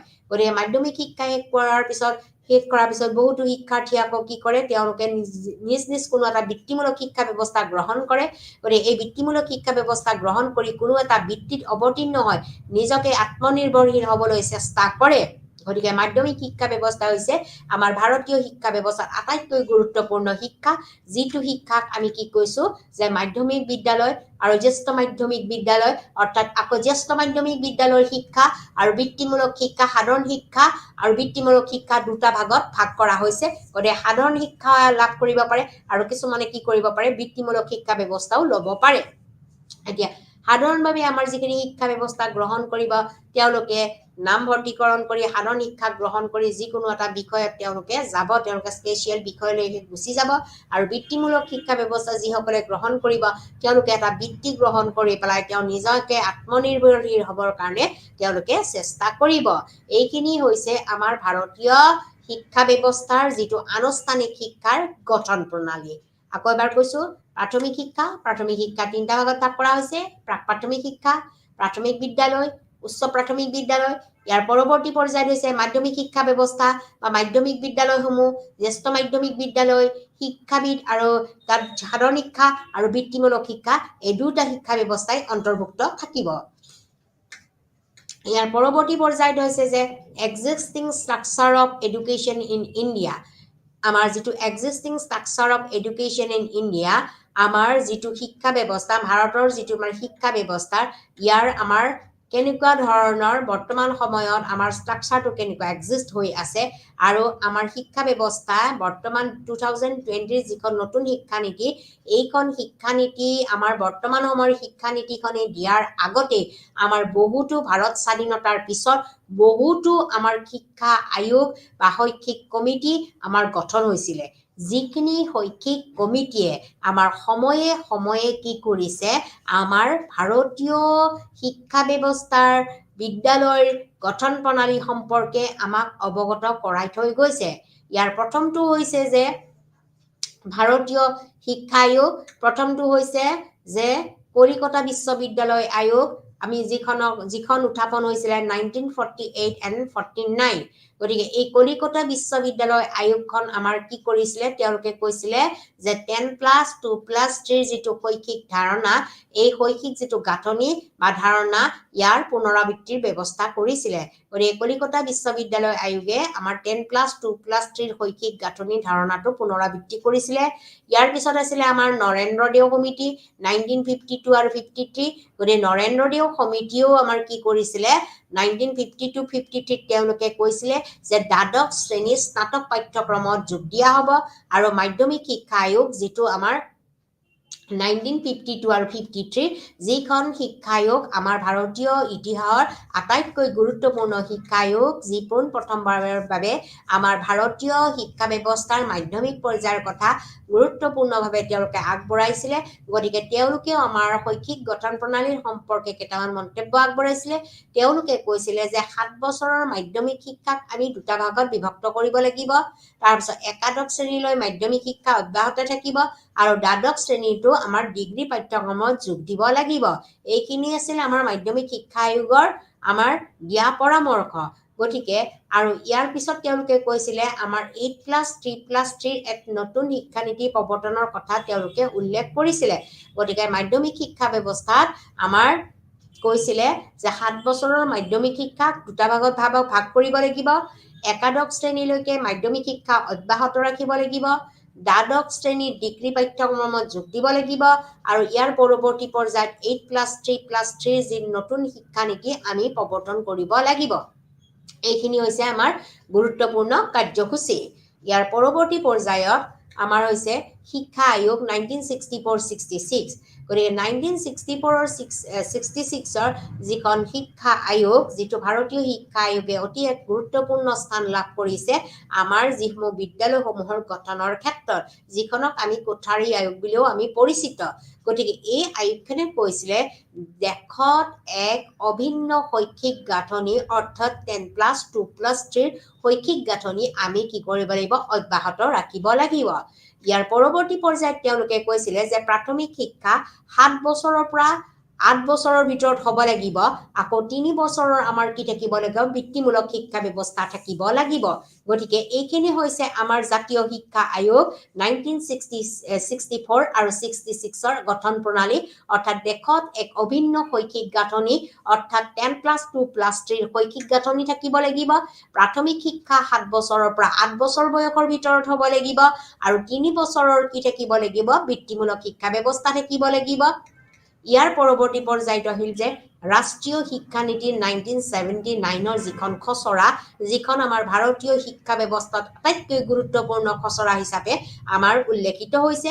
তেওঁলোকে কৈছিলে যে 10+2+3 পৰিৱৰ্তে আমাৰ শিক্ষা ব্যৱস্থা হ'ব লাগিব কি 8+4+3 ইয়াৰ পৰৱৰ্তী পৰ্যায়ত তেওঁলোকে কৈছিলে যে বাধ্যতামূলক প্ৰাথমিক শিক্ষাক 4 বছৰ আৰু মাধ্যমিক শিক্ষাক বাধ্যতামূলক যিটো প্ৰাথমিক শিক্ষা সেইটো আমি 8 বছৰ ল'ব লাগিব আৰু যিটো মাধ্যমিক শিক্ষাক আমি 4 বছৰ যাক সাধাৰণ শিক্ষা আৰু বৃত্তিমূলক দিশ থাকিব অৰ্থাৎ আমাৰ বাধ্যতামূলক প্ৰাথমিক শিক্ষা যিটো 8 বছৰ আৰু মাধ্যমিক শিক্ষাৰ যিটো 4 বছৰ ইয়াত আমাৰ কি থাকিব লাগিব সাধাৰণ শিক্ষাৰ লগতে সাধাৰণভাৱে লোৱা শিক্ষাৰ লগতে আমাৰ বৃত্তিমূলক ভকেচনেল দিশটোও আমাৰ অন্তৰ্ভুক্ত থাকিব লাগিব বুলি আমাৰ ৰাষ্ট্ৰীয় শিক্ষানীতিৰ যিটো 1979ৰ খচৰাই আমাক উল্লেখ কৰি থৈ গৈছে গতিকে এইখিনি হৈছে আমাৰ গঠন প্ৰণালী কিন্তু আমাৰ বৰ্তমান সময়ৰ লগত খাপ খাব পৰাকৈ বৰ্তমান দিশসমূহ অন্তৰ্ভুক্ত কৰিব পৰাকৈ অভিনৱ নতুন সৃষ্টিৰে আমাৰ ভাৰতৰ যি সংসদত আমাৰ ভাৰতীয় সংসদত আমাৰ এখন নতুন শিক্ষানীতি আমাৰ উত্থাপিত হৈছে 2020 চনত 2020ত এখন নতুন শিক্ষানীতি উত্থাপন কৰা হৈছে যিখনে স্থান লাভ কৰিছে যে জাতীয় শিক্ষানীতি 2020 আমাৰ ভাৰতীয় শিক্ষা ব্যৱস্থাত এইখন এখন অভিনৱ শিক্ষা আয়োগ শিক্ষা নীতি যি নীতিয়ে হয়তো ভৱিষ্যতে এক সুদূৰ প্ৰসাৰী প্ৰভাৱ বিস্তাৰ কৰিব আৰু এক সুদূৰ প্ৰসাৰী স্থান লাভ কৰিব গতিকে আমাৰ ভাৰতীয় ইতিহাসত এক অভিনৱ সংযোজনেৰে আমাৰ নতুন শিক্ষানীতিখন গঠন কৰা হৈছিল 2020 চনত যিখন শিক্ষানীতিয়ে আমাক গুৰুত্বপূৰ্ণ কিছুমান দিশৰ কথা উল্লেখ কৰিছে আগৰ যিবিলাক আমি পলিচি পালো আগৰ যিবিলাক আমি নীতি পালো সেই সকলোখিনি নীতি যদিও গ্ৰহণযোগ্যভাৱে আমাৰ একেলেঠাৰিয়ে চলি আছিলে গতানুগতিকভাৱে 10+2+3 যিটো আমাৰ গতানুগতিকভাৱে চলি আছিলে এই গতানুগতিক দিশটোৰ পৰা আঁতৰি আহি আমাৰ ভাৰতীয় শিক্ষা ব্যৱস্থাত এক অভিনৱ নতুন সংযোজনেৰে আমাৰ শিক্ষা ব্যৱস্থা কৰা হৈছিলে কি 5+3+3+4 গতিকে এইটো আছিলে আমাৰ শৈক্ষিক গাঁথনি বিদ্যালয়সমূহৰ পৰা শৈক্ষিক গাঁথনি হৈছে কি 5+3+3+4 গতিকে এই শৈক্ষিক গাঁথনিৰে আমাৰ কি কৰা হৈছিল 2020 চনৰ আমাৰ শিক্ষানীতিৰ আমাৰ নতুন নতুন গুৰুত্বপূৰ্ণ দিশসমূহ আগবঢ়াই নিয়া হৈছিল গতিকে আমাৰ প্ৰাক প্ৰাথমিক বিদ্যালয়ৰ কেইটা স্তৰ হ'ব লাগিব 3 বছৰ হ'ব লাগিব প্ৰাক প্ৰাথমিক বিদ্যালয় হ'ব লাগিব আমাৰ 3 বছৰ ইয়াৰে স্তৰ 2টো থাকিব লাগিব 3 বছৰৰ যাক আমি প্ৰস্তুতি পৰ্যায় বুলি কৈছো স্তৰ 3 যাক আমি মধ্য বা ক্লাছ 6 7 বা 8 বুলি কোৱা হৈছে স্তৰ 4 যাক মাধ্যমিক বুলি কোৱা হৈছে ইয়াত নৱম শ্ৰেণীৰ পৰা দশম শ্ৰেণীলৈ অন্তৰ্ভুক্ত থাকিব আকৌ এবাৰ কৈছো যে জাতীয় শিক্ষানীতি 2020 হ'ব লাগিব কি 5+ তেওঁলোকৰ মতে 5+3+3+4 আমাৰ শৈক্ষিক গাঁথনি ব্যৱস্থা থাকিব লাগিব প্ৰাক প্ৰাথমিক বিদ্যালয় হ'ব লাগিব 3 বছৰৰ স্তৰ 2 হৈছে 3 বছৰৰ যাক প্ৰস্তুতি পৰ্যায় বুলি কোৱা হৈছে স্তৰ 3 যাক মধ্য অৰ্থাৎ ক্লাছ 6 7 আৰু 8 বুলি কোৱা হৈছে স্তৰ 4 যাক মাধ্যমিক বুলি কোৱা হৈছে ইয়াত নৱমৰ পৰা দশম শ্ৰেণীলৈকে অন্তৰ্ভুক্ত কৰা হৈছে গতিকে এইখিনিয়ে হৈছে আমাৰ জাতীয় শিক্ষানীতি 2020ৰ গুৰুত্বপূৰ্ণ পদক্ষেপ ভাৰতীয় ইতিহাসত বা ভাৰতীয় আমাৰ শিক্ষা ব্যৱস্থাৰ গঠন প্ৰণালীৰ ক্ষেত্ৰত তেওঁলোকে দিয়া এক অভিনৱ নতুন গঠন প্ৰণালী গতিকে এই গঠন প্ৰণালীয়ে হয়তো ভৱিষ্যতে এক সুদূৰ প্ৰসাৰী প্ৰভাৱ পেলাব বুলি আমি ভাবো গতিকে ইয়াৰ পিছত হৈছিলে আমাৰ যিটো শৈক্ষিক গঠন প্ৰণালী এই শৈক্ষিক গঠন প্ৰণালীৰ দায়িত্ব কিদৰে লোৱা হ'ব গতিকে আমাৰ যদি শিক্ষাৰ গুণগত মানদণ্ড বিকাশ সাধন কৰিবলগীয়া হয় আমাৰ শিক্ষাৰ গুণগত মানদণ্ড বিকাশ সাধন কৰিবলগীয়া হ'লে আমাৰ যিটো গঠন প্ৰণালীৰ লগত আমাৰ যিটো অৰ্গেনাইজেশ্যনৰ সাংগঠনিক দিশটোৰ গঠনটো আমি চাব লাগিব কোনটো পৰ্যায় কি ধৰণে ভাৰত চৰকাৰ আৰু ৰাজ্যিক চৰকাৰৰ মাজত হাত থাকে গতিকে যি কি নহওক আমি এইটো কথা গম পালো 1976ত আমাৰ কি কৰা হৈছিলে এবাৰ সংবিধানখন সংশোধনী কৰা হৈছিলে 42তম সংশোধনী কৰা হৈছিলে আৰু সেই সময়তে আমাৰ সিদ্ধান্ত লোৱা হৈছিলে আমাৰ শিক্ষাৰ দায়িত্বসমূহ উভয়ে কেন্দ্ৰীয় আৰু ৰাজ্যিক চৰকাৰৰ মাজত সম্পূৰ্ণৰূপে তেওঁলোকৰ দক্ষতা থাকিব তেওঁলোকৰ ক্ষমতা থাকিব আৰু তেওঁলোকে ভাগ কৰি ল'ব পাৰিব গতিকে এইটো ভাগ কৰাৰ মূলত উদ্দেশ্য আছিলে আমাৰ যিটো শিক্ষাৰ গুণগত মানদণ্ড তাক বিকাশ সাধন কৰিব লাগিব গতিকে চৰকাৰে কি কৰিলে চেন্ট্ৰেল আৰু ষ্টেট বা লোকেল লেভেলত থকা বিদ্যালয়বোৰৰ কামৰ বাবে তেওঁলোকে গুৰুত্বপূৰ্ণ দিশ কিছুমান আমাৰ আগবঢ়ালে কিন্তু এইখিনিতো তেওঁলোকে কিন্তু আমাৰ মুক্ত বিদ্যালয় বা মুক্ত যিবিলাক আমাৰ শিক্ষা ব্যৱস্থা আছে এইখিনিৰো কিন্তু তেওঁলোকে কি কৰিছে দায়িত্ব হাতত লৈছে গতিকে আমাৰ কেন্দ্ৰীয় চৰকাৰৰ দ্বাৰা শাসিত যিবিলাক স্কুল আছে, বিদ্যালয় আছে, অনুষ্ঠান আছে, প্ৰতিষ্ঠান আছে, এইখিনিৰ হাত সম্পূৰ্ণৰূপে আমাৰ কেন্দ্ৰীয় চৰকাৰৰ হাত থাকে। গতিকে কেন্দ্ৰীয় চৰকাৰৰ নীতি নিৰ্দেশনাৰ দ্বাৰাই কি কৰা হয়, আমাৰ কেন্দ্ৰীয় অনুষ্ঠানসমূহ আগবঢ়াই নিয়া হয়। গতিকে এতিয়া কেন্দ্ৰীয় স্তৰসমূহ হৈছে কি, CBSE, KB স্কুলবিলাক, আমাৰ যিটো NCERT, national council of teacher education, NIOS, NV, এইবিলাক হৈছে আমাৰ কেন্দ্ৰীয় চৰকাৰৰ দ্বাৰা আমাৰ পৰিচালিত হোৱা বা দায়িত্ব লোৱা অনুষ্ঠান। যিটো CBSE স্কুল আছে, চেন্ট্ৰেল বোৰ্ড অফ এডুকেশ্যন, গতিকে CBSE স্কুলসমূহ কি কৰা হয়, সম্পূৰ্ণৰূপে দায়িত্ব আৰু কৰ্তৃত্ব আমাৰ কাৰ থাকে, কেন্দ্ৰীয় চৰকাৰত থাকে। কেন্দ্ৰীয় বিদ্যালয়সমূহ আমাৰ যিবিলাক চেন্ট্ৰেল স্কুল আছে, এই চেন্ট্ৰেল স্কুলসমূহৰ সম্পূৰ্ণ দায়িত্ব তদাৰক কৰাৰ পৰাই হওক, শিক্ষকৰ দৰমহাৰ পৰাই হওক বা অন্য ধৰণৰ আন্তঃগাঁথনিৰ ক্ষেত্ৰতে হওক, যিখিনি টকা পইচা আগবঢ়োৱা হয়, এইখিনি আমাৰ কেন্দ্ৰৰ পৰা অহা এটা বিষয়বস্তু। ইয়াৰ পিছত আছিলে আমাৰ কি যে NCERT, national council of teacher education. গতিকে এইটো হৈছে নেশ্যনেল কাউন্সিল অফ টিচাৰ এডুকেশ্যনে আমাৰ কি কৰে, পাঠ্যক্ৰম, আমাৰ কেন্দ্ৰৰ পাঠ্যক্ৰম, কেন্দ্ৰীয় শাসিত বা কেন্দ্ৰৰ দ্বাৰা পৰিচালিত অনুষ্ঠান প্ৰতিষ্ঠানসমূহৰ আমাৰ পাঠ্যক্ৰম প্ৰস্তুতকৰণৰ পৰা, শিক্ষকক প্ৰশিক্ষণ দিয়াৰ পৰা, বিভিন্ন ধৰণৰ আমাৰ শিক্ষাৰ শৈক্ষিক মানদণ্ডৰ বাবে কৰিবলগীয়া কাৰ্যসূচীসমূহ আমাৰ সাধাৰণতে NCERTয়ে আগবঢ়াই লৈ যায়। ইয়াৰ পৰৱৰ্তী পৰ্যায়ত হৈছে NIOS, national institute of opening school. গতিকে NIOSও হৈছে এটা গুৰুত্বপূৰ্ণ অনুষ্ঠান। গতিকে এই NIOSৰ জৰিয়তে আমাৰ কি কৰা হয়, আমাৰ যিহেতু এইখন এখন অপেন স্কুল হয়, national institute of opening school, যিসকল ব্যক্তিয়ে বা যিসকল ল'ৰা ছোৱালীয়ে নিৰ্দিষ্ট সময়ত, নিৰ্দিষ্ট বয়সত তেওঁলোকে কি কৰিব নোৱাৰিলে, পাঠ্যক্ৰম সমাপ্ত কৰিব নোৱাৰিলে, তেওঁলোকে বিভিন্ন ভাৰতবৰ্ষৰ বিভিন্ন ঠাইত তেওঁলোকে এতিয়া বৰ্তমান চাকৰি সম্পৰ্কে থাকিবলগীয়া হৈছে, তেওঁলোকে শিক্ষা ব্যৱস্থা তেওঁলোকে আগবঢ়াই নিব নোৱাৰিলে। গতিকে তেওঁলোকে যদি বিভিন্ন চাকৰি জীৱনৰ প্ৰমোচনৰ বাবে তেওঁলোকৰ আকৌ যদি শিক্ষা ব্যৱস্থাৰ প্ৰয়োজন হয়, স্কুলীয়া শিক্ষাই হওক বা মাধ্যমিক পৰ্যায়ৰ শিক্ষাই হওক, তেতিয়া নেশ্যনেল অপেনিং স্কুলে কি কৰে, ইয়াৰ দায়িত্ব লয়।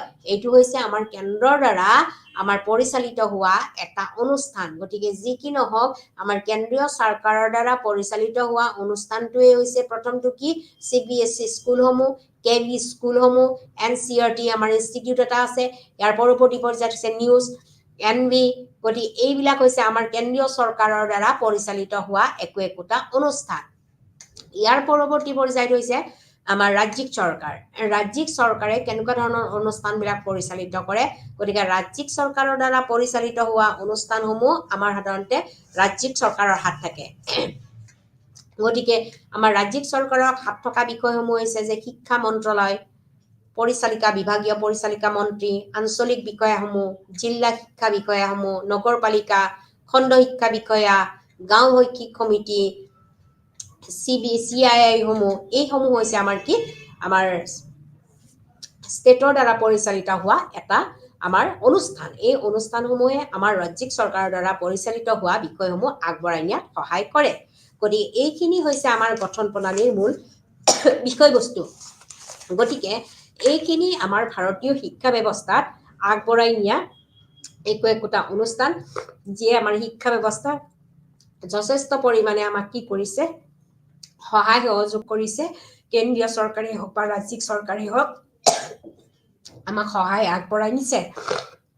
গতিকে এইখিনিয়ে আমাৰ ভাৰতীয় শিক্ষা ব্যৱস্থাৰ আটাইতকৈ গুৰুত্বপূৰ্ণ পদক্ষেপ, যি আমাৰ শিক্ষা ব্যৱস্থাকে আৰম্ভ কৰি সকলো ধৰণৰ আমাৰ আনুষ্ঠানিক শিক্ষা ব্যৱস্থাত সহায় কৰি আহিছে। গতিকে আমাৰ যিটো বিদ্যালয় শিক্ষা, এই বিদ্যালয় শিক্ষাক আমি তিনিটা পৰ্যায়ত ভাগ কৰিলোঁ, প্ৰাথমিক, মাধ্যমিক আৰু জ্যেষ্ঠ মাধ্যমিক। গতিকে এইখিনি ভাগ কৰাৰ পিছতে আমাৰ যিটো ৰাষ্ট্ৰীয় শৈক্ষিক নীতি আহিলে 2020, এই 2020টোৱে আমাক কি কৰিলে, ভাৰতীয় শিক্ষা ব্যৱস্থাত এক গুৰুত্বপূৰ্ণ দিশ আমাক আগবঢ়াই নিলে, যিটোৱে আমি আগবঢ়াই নিয়াৰ ক্ষেত্ৰত ইয়াত এটা নতুন গাঁথনি সৃষ্টি কৰা হৈছিলে, 5+3+3+4। গতিকে এই 5+3+3+4 যিটো শৈক্ষিক গাঁথনি, এই গাঁথনিটোক আমি 4টা ভাগত ভাগ কৰিছিলোঁ। এটা হৈছে ফাউণ্ডেশ্যনেল, এটা হৈছে প্ৰস্তুতিমূলক, এটা হৈছে মাধ্যমিক আৰু এটা হৈছে গৌণ। গতিকে এই 4টা বিষয়ত আমি আগবঢ়াই নিয়াৰ ক্ষেত্ৰত আমাৰ যিখন ৰাষ্ট্ৰীয় শৈক্ষিক নীতি 2020 আমাক গুৰুত্বপূৰ্ণ স্থান লাভ কৰিছে গতিকে এই শৈক্ষিক নীতিখনে আমাৰ পৰৱৰ্তী পৰ্যায়ত আমাৰ শিক্ষাৰ বিভিন্ন স্তৰসমূহক গঠন কৰাৰ ক্ষেত্ৰত সহায় কৰিছে গতিকে আমাৰ যেটো স্কুলৰ শিক্ষাৰ গঠন প্ৰণালী এই গঠন প্ৰণালীৰ দুটা দিশ আছে ইতিমধ্যে মই বহুবাৰ আলোচনা কৰিলো এটা হৈছে আমাৰ কি ফৰ্মেল আনটো হৈছে নন ফৰ্মেল অৰ্থাৎ এটা হৈছে আনুষ্ঠানিক আৰু আনটো হৈছে অনানুষ্ঠানিক এটা আনুষ্ঠানিক মানে হৈছে আমি অনুষ্ঠানৰ মাধ্যমেৰে যেতিয়া যিকোনো বিষয়বস্তু আমি আগবঢ়াই নিম প্ৰাথমিক পৰ্যায়ৰে হওক বা মাধ্যমিক পৰ্যায়ৰে হওক বা উচ্চতৰ মাধ্যমিক পৰ্যায়ৰে হওক বা বিশ্ববিদ্যালয় পৰ্যায়ৰে হওক আমি যিখিনি ব্যৱস্থা আগবঢ়াই নিম সেইখিনিকে কোৱা হয় কি আমাৰ শৈক্ষিক গঠন প্ৰণালী গতিকে এই শৈক্ষিক গঠন প্ৰণালীখিনিক আমি কি কৰিব পাৰো প্ৰাথমিক পৰ্যায়টো নিম্নলিখিত ধৰণে আমি আকৌ ভাগ কৰিব পাৰো এটা হৈছে প্ৰাক প্ৰাথমিক এটা হৈছে প্ৰাথমিক বিদ্যালয়সমূহ আৰু এটা হৈছে উচ্চ প্ৰাথমিক বিদ্যালয়সমূহ এইখিনিয়ে কি কৰে আমাৰ প্ৰাথমিক পৰ্যায়ৰ জ্ঞান ছাত্ৰ ছাত্ৰীসকলক প্ৰদান কৰে গতিকে প্ৰাথমিক পৰ্যায়ৰ জ্ঞান প্ৰদান কৰাৰ ক্ষেত্ৰত আমাৰ এই তিনি প্ৰকাৰ বিদ্যালয়ে গুৰুত্বপূৰ্ণ স্থান লাভ কৰিছে এটা হৈছে প্ৰাক প্ৰাথমিক আনটো হৈছে প্ৰাথমিক বিদ্যালয় আৰু ৩ নম্বৰটো হৈছে উচ্চ প্ৰাথমিক বিদ্যালয় ইয়াৰ পৰৱৰ্তী পৰ্যায়ত হৈছে যে মাধ্যমিক শিক্ষা ব্যৱস্থা গতিকে মাধ্যমিক শিক্ষা ব্যৱস্থা আমাৰ কি কৰা হৈছে মাধ্যমিক বিদ্যালয়সমূহ আকৌ দুটা প্ৰকাৰত ভাগ কৰা হৈছে আমাৰ সাধাৰণ মাধ্যমিক বিদ্যালয় আৰু জ্যেষ্ঠ মাধ্যমিক বিদ্যালয় আকৌ জ্যেষ্ঠ মাধ্যমিক বিদ্যালয়ত আকৌ কি কৰা হৈছে দুই প্ৰকাৰৰ পাঠ্যক্ৰম তেওঁলোকক দিয়া হৈছে এটা হৈছে সাধাৰণ পাঠ্যক্ৰম আৰু আনটো হৈছে কি বৃত্তিমূলক পাঠ্যক্ৰম ইয়াৰ পৰৱৰ্তী পৰ্যায়ত আমাৰ ভাৰতবৰ্ষত যিখন নতুন শিক্ষা নীতি আহিল 2020 ইয়াৰ আগতে আকৌ বহু কেইখন শিক্ষা আয়োগে ভাৰত স্বাধীনতা লাভ কৰাৰ পিছত আমাৰ শিক্ষাৰ গঠন সম্পৰ্কে তেওঁলোকে কিছুমান আভাস দি থৈ গৈছে গতিকে সেই আয়োগকেইখন মই ক'বলৈ লৈছো প্ৰথমখন হৈছে আমাৰ বিশ্ববিদ্যালয় শিক্ষা আয়োগ 1948-49 নেক্সটটো হৈছে যিয়ে কৈছিলে যে আমাৰ শিক্ষা ব্যৱস্থা হ'ব লাগিব 10+2+3 ইয়াৰ পৰৱৰ্তী পৰ্যায়ত হৈছে নৰেন্দ্ৰ দেও কমিটি 1950-53 তেওঁলোকে কৈছিলে যে দ্বাদশ শ্ৰেণী স্নাতকত অন্তৰ্ভুক্ত কৰিব লাগিব তাৰ পৰৱৰ্তী পৰ্যায়ত হৈছে মাধ্যমিক শিক্ষা আয়োগ 1950-53 আটাইতকৈ গুৰুত্বপূৰ্ণ শিক্ষা আয়োগ যিয়ে কৈছিলে যে 7 বছৰৰ মাধ্যমিক শিক্ষাক দুটা ভাগত ভাগ কৰিব লাগিব একাদশ শ্ৰেণীলৈকে মাধ্যমিক শিক্ষা অব্যাহত থাকিব লাগিব দ্বাদশ শ্ৰেণীটো আমি ডিগ্ৰী পাঠ্যক্ৰমত যোগ দিব লাগিব আৰু কৈছিলে যে 8+3+3 এটা নতুন শিক্ষা নীতি প্ৰৱৰ্তন কৰিব লাগিব ইয়াৰ পৰৱৰ্তী পৰ্যায়ত আমাৰ জাতীয় শিক্ষা নীতি 1964-66 কৈছে যে আমাৰ শিক্ষা ব্যৱস্থা কি হ'ব লাগিব 10+2+3 হ'ব লাগিব আৰু প্ৰাথমিক শিক্ষা আমাৰ 7ৰ পৰা 8 বছৰৰ ভিতৰত থাকিব লাগিব এইখিনিয়ে তেওঁলোকে কিছুমান গুৰুত্বপূৰ্ণ পদক্ষেপ আগবঢ়াই পেলাই আমাৰ শিক্ষা ব্যৱস্থা গঠন প্ৰণালী ভাৰতীয় শিক্ষা ব্যৱস্থাৰ গঠন প্ৰণালীৰ আভাস দি থৈ গৈছে গতিকে আজিৰ পাঠ্যক্ৰম মোৰ ইমানতে শেষ হ'ল নমস্কাৰ